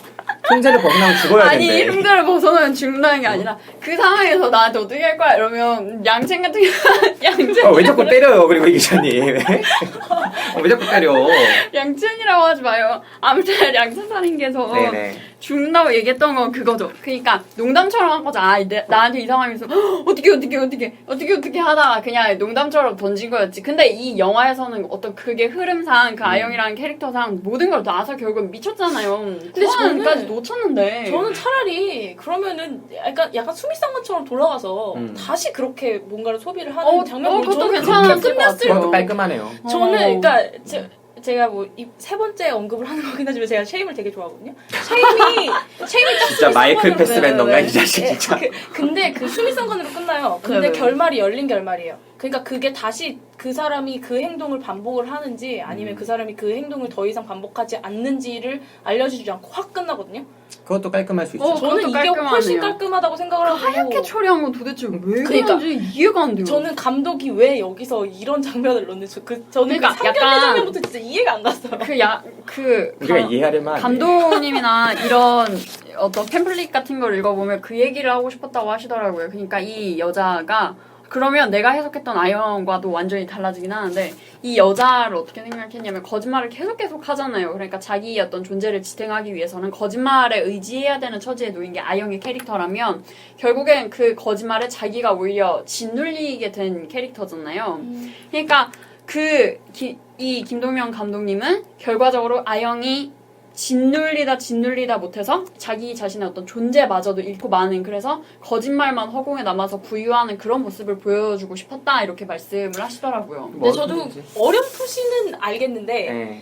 너무 좀 프로 같지 않은 연출이었어요. 그건 그러니까 뭔 소리인지는 알겠어요. 뭔 그러니까 소리인지는 도식적으로 알겠어요. 딱 그냥 시나리오상의 네. 상징적인 걸 늘어놓고 이거를 어떻게 연출할까 해서 그 그렇죠. 장면을 찍은 건 알겠는데 이런 건 고등학교 때 그런 거 제출용으로 내야죠. 동영상 제출용으로. 너무 가혹하게 제가 볼 때는 말아요. 아까 제가 처음 말씀드린 잔인하신 것처럼 분. 상견례 끝나고 나오다가 뭐 다른 외제차랑 탁 스치듯이 부딪혔는데 그때 나와가지고 좌절을 한다든지 아니면 아까 그 K씨가 말한 것처럼 그냥 또 깔끔하게 차려입고 어떤 네. 마트로 딱 걸어 들어가는 장면에서 끝냈다는지 그것도 열린 결말일 수 있고 뭐 이런 식으로 끝냈어도 되는데 굳이 그런 막장 클라이막스를 가져간 이후에 다시 한번 이 여자애를 거기다 넣어가지고 결국 이런 화려한 휘황찬란한 공간에서 너는 사라지게 된다. 밖에서는 도시의 그런 건물들이 보이고 자동차 오가고 너는 이제 이 도시에서 사라진다. 이것만 남는다. 봐라. 막 이런 식으로 끝내는 거는 정말 태호한테 잔혹하다. 정말 죽어가는 사람은 태호다. 태호는 지금 회사에서 쫓겨나게 태호는 안중에도 생겼고 없어, 평생 난. 빚쟁이가 되는 이런 상황에서 No. 주인공만 사라지게 하면 되냐고. 이건 해결도 안 하고 크게 남겨놓고. 태호의 아우디. 그러니까 태호의 이건 아우디 결국 이 어떡해. 클라이막스에서 가장 큰 피해자가 된 건 태호인데 그러니까 이건 단순히 그 순간 역전된 거예요. 이건 아우디가 긁어진 순간 내가 볼 때 이 영화는 이 개인의 정신적인 그런 부분이랑 막 사회적인 메시지가 담긴 영화에서 갑자기 그 태호의 인생에 대한 이야기로 바뀐 상황인데 아니, 감정이입을 태호에 하셨으니까 그렇게 어떻게 될 거예요? 한 2년 동안 노예로 일할 거예요 거기서? 2년이면 되니? 아우디면? 내가 그 정도 차정이 얼마인지 몰랐어. 진짜 웃겨. 그 중고차 본다면 그 정도 얼마예요? 아 근데 원래 그게 A6인가요? A4인가요? 문질러서 난 뭐 뭔지도. 넣었어. 아무튼 그런데 아무튼 그 중고차니까 그렇게 시세가 비싸진 아. 않은데 뭐 3, 4천 정도 네. 하겠죠. 3, 4천이요? 네, 근데 지금 청혼하다고 300주네요 태호는. 한 뭐 2, 3천, 3, 4천 정도 할 텐데 근데 네. 일단 뭐 영화 자체가 이 아영의 삶을 그려줬다면 태호는 당연히 뒤로 빠지는 게 맞는데 네. 저는 그 아영의 삶을 마지막으로 보여주는 장면이 과연 그렇게 이상한 연출로 범벅이 돼서 그 연출은 진짜 좀 색다르긴 했어요. 마치 그 E.T.가 E.T. 같은 영화의 미지와의 조우라거나 뭐 SF 영화에서 뭐 인터스텔라 이런 영화에서 갑자기 시공을 초월해서 무슨 블랙홀로 빨려 들어가듯이 싹 사라지잖아요. 와 진짜 나는 영화를 보면서도 그 장면이 믿기지가 않았어요. 그러니까 저도 진짜 그 장면은 말도 안 된다고 생각했어요. 그 화면 전체가 하얗게 이렇게 변하잖아요. 하얗게 변화하고 나서 다른 장면이 나와서 뭐 아영이 죽었다거나 아니면 다른 맞아. 새로운 병원에 안녕하세요 이러면서 무슨 간호사 뭐 맞아. 아영입니다 이렇게 인사를 하는 장면으로 나왔으면 그쵸. 차라리 얘가 또 다른 거짓말을 할까? 아니면 뭐 어떻게 반성을 할까? 그것도 정신 아까 수미상관 차렸을까? 같은. 그러니까 예, 그런 식으로 하면 더 깔끔할 거라고 저는 생각을 했는데 아니 아싸리 미쳤으니까 죽든가. 죽이는 거 좋아해. 아니 죽음의 결말이 좀 멋있긴 하던데 아무튼 근데 그 하얗게 사라져서 이거는 진짜 상견례 장면까지 어떻게 진짜 납득 가능하겠는데 결말은 진짜 그러니까 나는 자꾸 하얗게 사라지길래 이게 진짜 하얗게 불태웠다는 뜻인가? 맞아. 그리고 이게 영화 사실은 제목이랑 제일 어울리는 장면이기도 해요. 그 영화의 그 거짓말. 장면을 보면 이거 거짓말이야 이렇게 끝냈어. 거짓말이야 이건 이 생각 계속 들더라니까. 이게 끝났단 말이야. 진짜 웃겨. 그냥 그런 생각이 들었어요. 그 장면은 진짜 이거는 거의 이 영화를 끝까지 봐왔던 사람들에 대한 모독이고 약간 그래요, 맞아요. 그 영화가 아니에요. 이렇게 모독까지는 아니고 왜냐면 그냥 감독의 의도 너무 그렇게 상처받게 혹평을 하지 맙시다. 아니 근데 저는 제가 몇 시간 전에 영화를 봤거든요. 네네네. 근데 이제 평일을 낮이기 때문에 사람이 별로 없긴 했지만 그 엔딩 크레딧이 올라가면 사람들이 나가면서 욕을 하더라고요. 욕하는 만 영화예요. 내가 욕을 하더라고요. 거짓말도 솔직히 되게 온화하게 표현한 진짜 거예요. 웃겨. 보통은 거짓말이 아니라 그 장면에서 욕이 나오죠. 보통은. 아니 저는 진짜 저도 약간 멍했어요. 진짜 저게 끝인가 이랬는데 진짜 짐을 싸가면서 사람들이 막 욕을 하더라고. 그래서 저게 뭐야? 그러니까 왜냐면 이건 배신감이 느껴지는 게 영화가 처음부터 별로였다면 그러니까 막 그쵸. 계속 그냥 기대감도 그렇죠. 버리고 그렇죠. 그냥 나올 텐데 이 영화는 사람들이 관심 있게 봐올 수밖에 네. 없는 영화예요. 어떻게 될까? 맞아요. 근데 그쵸. 결말에서 갑자기 얘를 블랙홀로 보내버리면서 우리의 마음도 블랙홀로 화이트홀, 가고 화이트홀로 가게 되면서 진짜 정말 웃겨. 붕 떠버리거든요. 그럼 이거 영화 보고 찝찝하고 뭐야 이게? 근데 저는 이 여자의 내면에 대해서 좀 더 집중을 했으면 어땠을까? 음. 좀 내면에 좀 집중을 했으면 그래서 이게 영화가 좀 깊이가 없었던 것 같아요. 맞죠, 아, 맞죠. 동의해요. 동의해요. 좀 이게 약간 현상이 표면적으로 그렸다는 느낌이 들어서 좀 깊게 이 사람이 어떤 생각을 하고 이게 그러니까 뭔지는 알겠어요. 근데 네네네. 그게 좀 더 깊게 드러났으면 오히려 좀 더 좋지 않았을까. 네, 그러니까 저 같은 경우에도 이 영화에서 되게 재밌을 만한 것들이 상징으로만 쓰인다는 느낌이 되게 강했어요. 냉장고에 대한 노골적인 대사들도 그렇고 저 그 KFC 냉장고를 KFC요? 잠깐 냉장고부터 할게요. 네. 냉장고를 팔 때 있잖아요. 네네네. 팔 때 꼭 몇만 원 이하로 200만 원 이하로는 안 돼라고 하는데 네네네. 언니가 80만 원에 팔아버리고 네. 이런 장면들이 훨씬 더 이 사람이 처한 현실이나 이런 것들을 더 잘 보여줄 수 있게끔 쓰일 수 있었는데 영화 속에서 너무 급박하게 등장하고 그냥 사라져버린다는 거죠. 그렇기 때문에 우리가 냉장고에 대해 더 생각하고 막 이런 것들이 안 이루어지는 것도 그렇고 저는 KFC 뭐예요? 충분히, KFC. 충분히 냉장고에 대해서는 괜찮게 봤는데 그렇게 급박하다는 느낌 안 받았어요. 그러니까 막 예를 들면 대사 칠 때도 아. 남자친구 왔을 때 너는 냉장고 같은 거야 막 그러면서 막 대사를 치는데 이 장면도 되게 상징적이에요. 맞아요. 왜냐면 그 냉장고를 그렇게 표현 안 하고 조금 더 냉장고와 관련해서 이 캐릭터에 대해서 많은 걸 보여줬다면 맞아, 그게 맞아. 그렇게 와닿지 않거든요. 네, 그러니까 굳이 네. TV가 아니라 냉장고로 설정한 이유를 좀 더 네. 그거는 진짜 상징의 문제가 뭐냐면 상징 이야기를 많이 하면 상징이 자연스럽게 느껴지는데 이야기가 별로 안 나오고 상징을 써버리면 관객들이 그걸 그쵸. 해석해야 돼요. 그쵸. 근데 이게 자기적으로 느껴지는 요소예요. 근데 그런 부분이 있었다는 거고 그 KFC가 뭐예요 도대체? 궁금하네. 아니 지금 KFC 그 햄버거를 사서 아, 그 집으로 네네네네. 가잖아요. 근데 저는 이것도 그 밖을 야경을 아. 보면서 KFC 햄버거를 먹거든요. 근데 물론 햄버거 값이 그렇게 싸진 않습니다 요즘에는. 요즘 그렇지만 비쌉니다. 네. 그렇지만 그 햄버거라는 그 상징성이 굉장히 저는 되게 좋다라고 생각을 했는데 그 이상의 뭔가가 안 나와요 이 영화가. 그 이상이 뭔가 안 나오죠. 네, 저는 그래서 이 영화가 되게 시도는 좋았지만 그렇게 작품성이 있었나? 그러니까 그래서 저는 별을 그렇게 많이 안 줬는데. 저는 약간 그게 되게 말하고 싶었던 게 되게 붕 뜬 것 같아요. 이 감독이 너무 욕심이 많았던 것 같다고 생각을 했던 게 뭐냐면 어떤 계속 얘기를 하지만 어떤 자본주의 계급 뭐 이런 문제, 가난에 대한 문제도 얘기를 하고 싶었고 이 여자의 개인의 심리에 대한 문제도 얘기를 하고 싶었고 가정에 대한 그런 향수에 대해서도 얘기를 하고 싶었는데 이거를 너무 욕심이 많고 상징으로 메우다 보니까 결과적으로 영화가 좀 뜬감이 좀 있긴 하죠. 네. 과도한 상징의 장치로 인해서 설득력이 다소 떨어지기도 하고. 그 상징을 잘 쓰려면 우리가 이미 충분히 습득이 된 상태에서 상징 하나가 딱 나왔을 때 우리가 저거를 보고 딱 이해를 하면서 그러니까 그 상징이라는 건 여러 말을 하는 것보다 단 하나의 메시지 어떤 우리가 작가와 그 다음에 그거를 수용하는 수용자가 어떤 하나의 매개를 통해서 되게 효율적으로 말을 하는 거라고 생각을 해요. 그 상징 하나만 봐도 얘는 그렇게 많이 말할 필요가 없고 우리는 그렇게 많이 들을 필요가 없는데 딱 다른 방식으로 확 이해가 되면서 멋스럽잖아요. 표현도 한번 애둘러서 하는 거고. 그렇게 돼야 되는데 이거는 그게 안 되니까 소통의 측면의 상징이 아니라 그냥 자기는 설명의 측면에서 나는 상징을 썼다 이렇게 하면서 만족을 하는 거고. 그렇죠. 우리는 그렇게 돼버리니까 이게 아쉬운 거고 되게 아마추어적이었어요. 네, 동의해요. 저도 딱 이 영화를 보면서 이게 아마추어적이다. 아마 이 감독이 아마추어가 맞아요? 이 감독이 첫 영화인가요? 아니요. 예전에 네. 그 서울 독립영화제 독불장군상. 맞네, 독불장군. 독불장군 받을만해요. 근데 이게 그 연출 데뷔를 하는데 단편으로 이렇게 하고 장편으로는 예전에 피록 하나 만들고 그다음에 이 작품이 가장 뭐랄까 대중적인 소재의 작품이라고 했거든요. 그러니까 이 감독 자체가 어떤 상업성이나 그렇게 메시지를 풀어나가는 것보다 어떤 상징성 이런 거에 굉장히 자기 철학을 담은 작품을 만들고 그건 자기 철학이라기보다 아까 말한 그 독불장군이라는 게 아니, 보여주는 근데 것처럼 고집이라고 할 수가 있죠.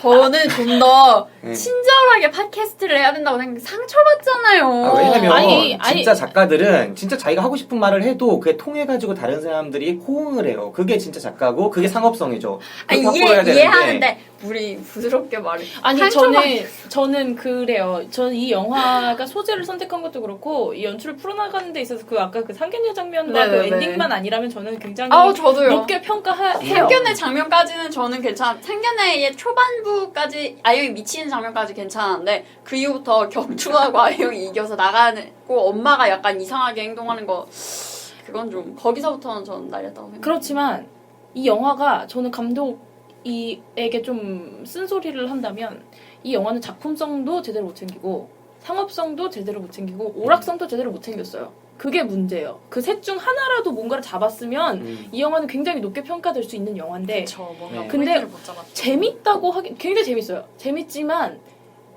이게 그래서 무한도전 1시간 보는 거랑 이 영화 1시간 보는 거의 재미도는 정말 차이가 크고요. 근데 저는 이 캐릭터 자체의 공감이나 이입도에 따라서 이 작품에 대한 평가가 좀 달라질 수 있다고 생각을 해요. 아까 말씀하셨던 것처럼 그게 굉장히 먼 사람의 얘기처럼 들렸다고 얘기를 했잖아요. 근데 저는 이런 사람들을 주위에서 되게 많이 봤거든요. 그래서 아 이게 그 사람들이 그렇게 행동할 수밖에 없고 그 남자가 그 계속해서 김 기사님을 이게 구원이 아니라고 하지만 어떤 구원적인 의미에서 어떤 의미에서 다가오는지도 봤고 그렇게 해서 안 좋게 사는 사람의 삶도 분명히 봤거든요. 제가 그런 사람들의 삶을 본 상황에서 이거를 보니까 좀 저는 좀 납득이 가는 부분이 굉장히 컸던 것 같아요. 그러니까 저는 인간적으로는 제가 뭐 이 상황에 처한 것도 아니지만 근데 인간적으로 이렇게 일단 공감을 하면서 보는 정서가 있거든요. 근데 네네네. 그 정서를 깊게 못 담았어요, 이 영화는. 그래서 그래서- 않았죠. 예. 그래서 이런 류의 영화를 담으려면 저는 일단 주인공의 시점에서 이 영화가 주인공의 시점에서 보여주긴 해요. 근데 그게 친절하지 않아요. 사람들이 계속 생각을 하면서 쟤는 왜 저러지? 쟤는 왜 저러지? 라고 생각을 하면서 보는데 충분히 담았다면 이 여자한테 푹 빠져들어서 볼 텐데 저는 이 영화를 보면서 약간 제3의 관찰자 시점에서 봤어요.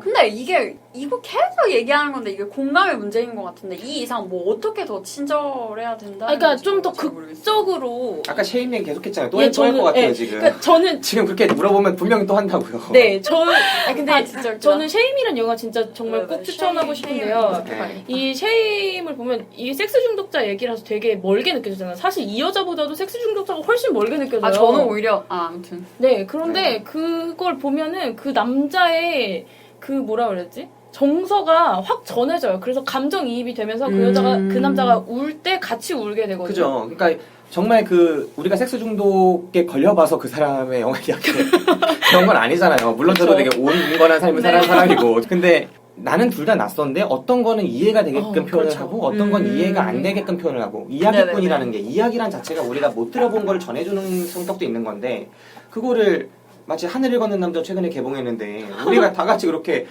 내가 생각할 때 미친놈 같아요. 진짜 거기에 꼭 WTO 빌딩이나 네네네 월드 트레이드 모르겠어요. 센터 WTC 근데 모르겠어요. 아무튼 그 쌍둥이 빌딩 있었잖아요. 테러 네네. 당했던 거. 네. 그 빌딩 위에 굳이 그 선을 연결해갖고 외줄타기를 해야 돼요? 그거 완전 미친놈 같잖아요. 근데 그 영화를 보다 보면 하늘을 걷는 남자 우리가 방송으로 곧 하겠지만 그 영화를 보다 보면 아 저런 상또라이 같은 꿈을 꾸고 있는데 그게 어떻게 보면 되게 아름다워 보여요. 아, 어느 그쵸. 순간. 그러니까 그거를 네. 이해시키는 게 작가의 그렇죠. 능력이고 그 작가가 그 영화를 제가 이제 나중에 평에서도 쓰겠지만 작가가 그 영화를 선택하려 한 이유 자체가 자기가 설득됐기 때문일 거예요. 나는 그걸 이해했어. 나는 이게 되게 가치 있는 영화라고 이야기라고 생각해. 네. 그래서 나는 관객들에게 전해주고 싶어. 그럼 그거를 되게 자연스럽게 이해되게끔 풀어가야 되는데 이 영화는 오히려 훨씬 더 그런 상또라이들에 비하면 조금 더 이해할 수 있고 가까운 소재인 것 같이 여겨지지만 처음에 K님께서 되게 흔하다고 했던 것처럼 네네. 근데 이 영화를 보면서 되게 붕 뜨는 부분이 분명히 있다는 거죠. 어느 정도 이상은 가까이 못 가고 네. 그 정서만 조금 전해지고 네. 근데 그 정서도 어느 순간 어긋나 버리는 걸로 봐서 이 영화가 결국은 할 수 있었던 같은 이야기를 다루면서 훨씬 더 잘할 수 있었던 걸 못했다. 그렇게 맞아요. 생각합니다. 잘할 수 있었다는 걸 못한 건 동의할 수밖에 없네요. 네. 그런 부분들이 있었어요. 그리고 이제 이 영화에 대해서 어느 정도 이야기를 이제 많이 나눠봤고 배우에 대해서 이야기를 너무 안 한 것 같아요. 왜냐면 배우가 원톱으로 많이 끌고 가는데 네네네. 네, 배우 어땠어요? 김꽃비 씨. 저는 되게 자연스럽게 연기를 한다고 생각했거든요. 그러니까 배우의 연기가 아니라 그냥 진짜 자연스러운 좀 일상적인 연기를 한다고 생각했어요. 저는 이게 의도한 건지 아니면 배우 자체의 에너지인지는 잘 모르겠는데 화장도 되게 푸석푸석하게 하잖아요. 그리고 몸도 되게 말랐잖아요. 그 모습을 보면서 금방 뭔가 팍 부스러질 것 같은 느낌이 드는 거예요. 그래서 진짜. 그런 팍 부스러질 것 같은 느낌이 그 극 중에 아영이랑 캐릭터랑 너무 잘 어울리는 느낌이 들었어서 네. 소리를 질러도 막 정말 기센 여자나 아니면 뭐 김혜수 씨 같은 경우는 막 소리를 꽝 내지르잖아요. 근데 이 여자는 소리를 내질러도 그게 막 이렇게 내지르는 게 아니고 답답하게 안으로 먹는 듯이 이렇게 내지른단 말이에요. 근데 저는 그렇게 소리를 지르는 거나, 근데 소리를 지른다고 지르는데 제대로 내질러지지 못하는, 그 다음에 어떤 되게 말랐고 푸석푸석해 보이는 그런 외형 같은 게 캐릭터와 잘 맞아 떨어진다고 저는 생각했어요. 그래서 나는 이 영화에서 또 이 캐릭터가 낯설었던 점이 있었어요. 왜냐면 아까 내가 이 여자의 캐릭터가 허영이나 이런 게 안 들어있는 열심히 살려고 하는데 답답한 캐릭터다라고 말을 하면서도 그 회사라고 할까요? 그 피부과 내에서는 네네네네. 그런 모습이 아니다.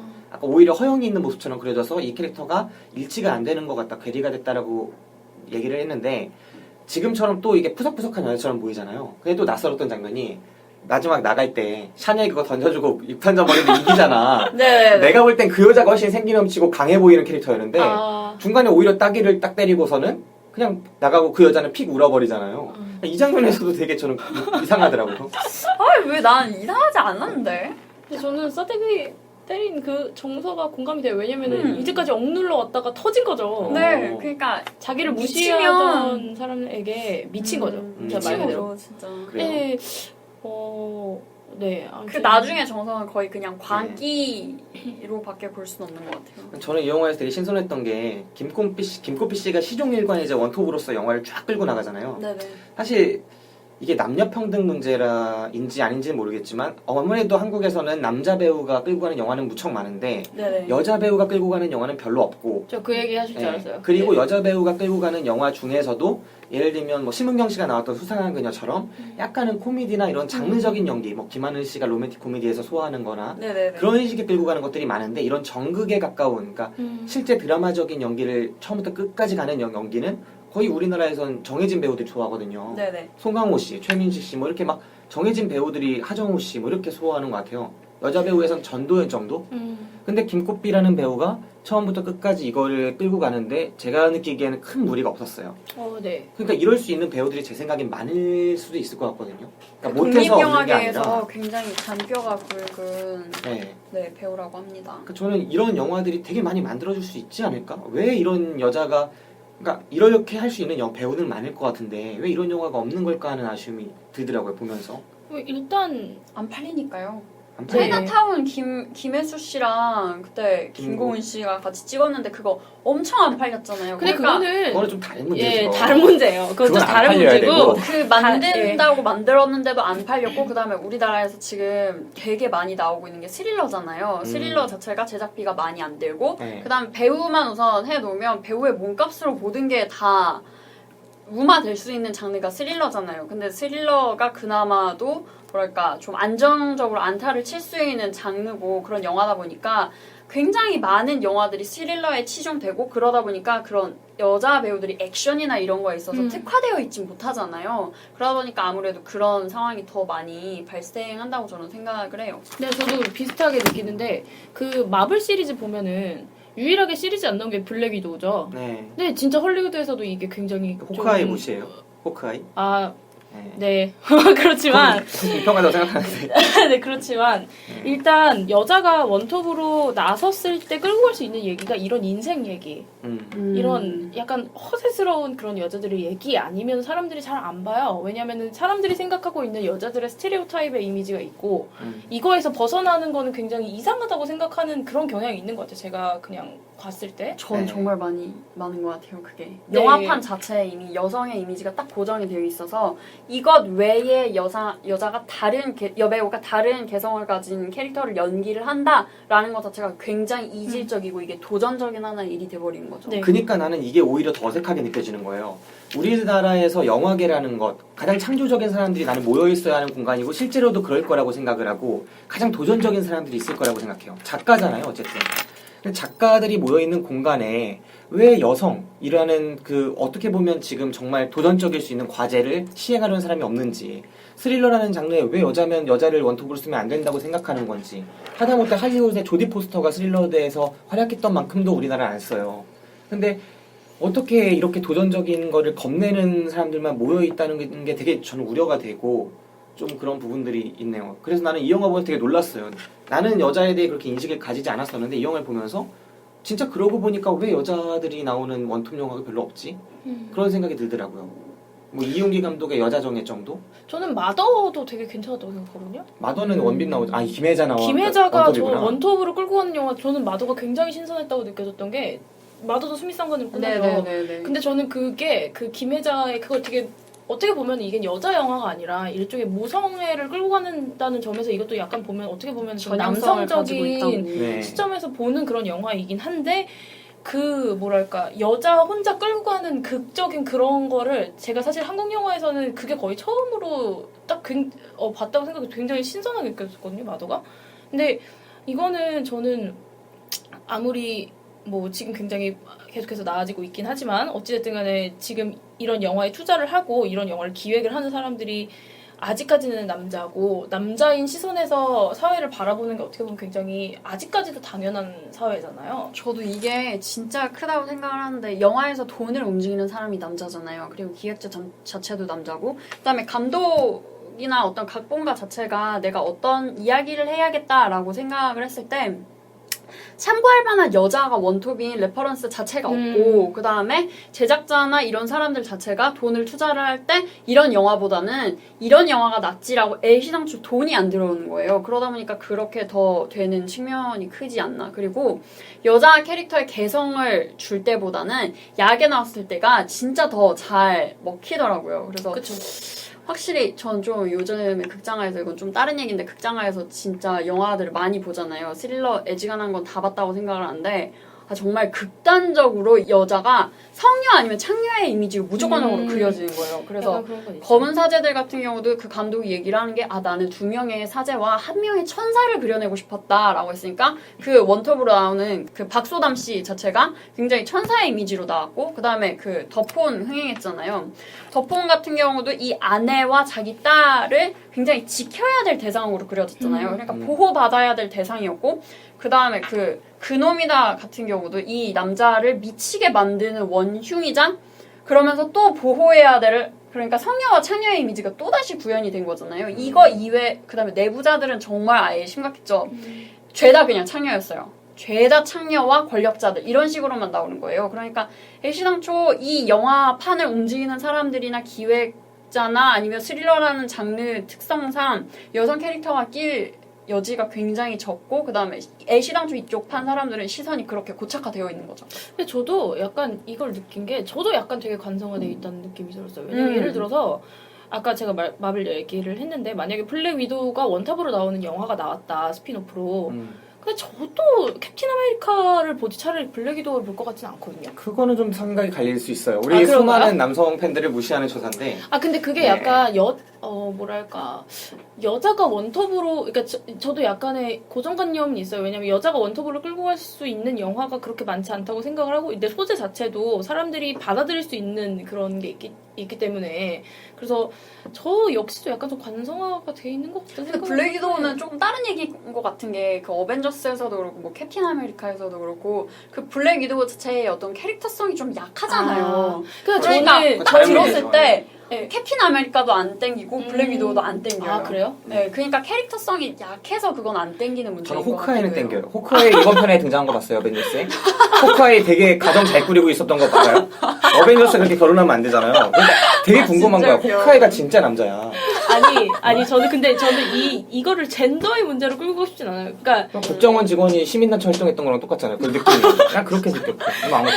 저는 이걸 젠더의 문제를 끌고 가고 싶지 않고 네. 지금 우리 사회가 뭐 남성의 시선으로 바라보기 때문에 이게 문제다 이걸 얘기를 하고 싶은 게 아니라 그냥 남자로 보지 말고 그냥 어떤 캐릭터를 가진 배우가 어떤 극을 끌고 갈 수 있다 그냥 이 정도로만 시선이 좀 뭐랄까 완화가 된다고 그래야 되나? 그렇게만 돼도 저는 오히려 여자 원톱인 영화가 훨씬 더 많이 나올 수 있다고 그게 생각해요. 페미니즘의 궁극적인 목적. 저는 사실 인정. 그래요. 이게 페미니즘까지 그죠. 나갈 이게 만한 인간- 문제인가 싶지만 아니 그러니까 네. 아무튼 페미니즘 나는 얘기하는 이걸 거 페미니즘으로 좋으니까. 끌고 가는 생각이 없고 네, 나는 저는 한국 그렇지 않아요. 영화계 네. 그 뭔가 한국 영화계가 그 뭔가 활동적이지 않다, 힘이 없다라는 걸 지적하고 싶었던 거예요. 그러니까 우리나라의 한 성인 여성은 그러니까 영화를 철저하게 배우들을 다 도구적인 시선에서 바라봤을 때 한 도구를 너무나 한쪽에 수많은 가능성들을 묵혀두고 있다.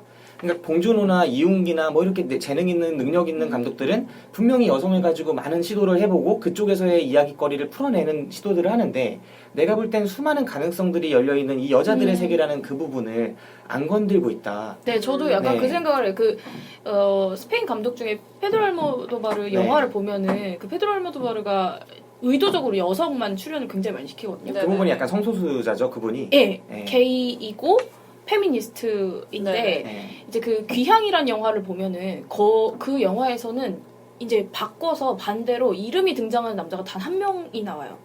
나머지가 다 여자로 이제 진행이 되는데 저는 그런 시도를 좀 해봤으면 좋겠다는 생각이 들어요. 그러니까 아, 요번에 몬스터헌트는 그런 의미에서는 상당히 좀 뭐랄까 센세이션 했다? 좀 몬스터헌트가 흥미로웠던 영화예요? 것 같아요. 이게 요번에 개봉하는 중국 영화인데 어, 역시 중국- 이 기자. 예. 네, 아무튼. 네. 네, 아무튼 중국 영화인데 그 막 요게 키우는 거 있잖아요. 근데 네. 그 이전의 영화에서는 굉장히 여성 캐릭터들이 개성이 없잖아요. 근데 이 영화에서는 이게 젠더 역할이 바뀌어요. 그래서 남주가 그 요괴 알을 먹고 임신을 하는 거예요. 오. 그 알을 먹음으로써 임신한 것처럼 배가 이렇게 불러서 막 이렇게 애를 막 지고 다녀요. 그러면서 산모들이 할 만한 행동들을 다 해요. 자기의 오. 꿈이 3가지가 있는데 세 번째는 요리하기랑 두 번째는 바느질하기. 첫 번째 꿈은 좀 대단한 거라고 얘기하면서 바느질하고 요리하기라고 막 이렇게 크게 얘기를 해요. 그러니까 얘네들은 그렇게 얘기를 하는데 반해서 이 여자 캐릭터는 자식을 많이 낳으면 돈을 많이 벌어야 할 텐데 어떡하지 이러면서 일반적인 가장들이 할 만한 고민들을 하는데 그런 젠더 역할을 딱 바꾼 것 자체가 저는 참 신선해 보이더라고요. 그래서 요번에 몬스터헌트는 그런 점에서는 좀 신선했다고 생각합니다. 그러니까 막 비틀어보기, 바꿔보기 이런 시도들을 많이 했으면 좋겠어요, 작가들이. 그래야 관객들이 뻔한 영화 다시 개봉하는구나 이렇게 생각 안 하고 그쵸.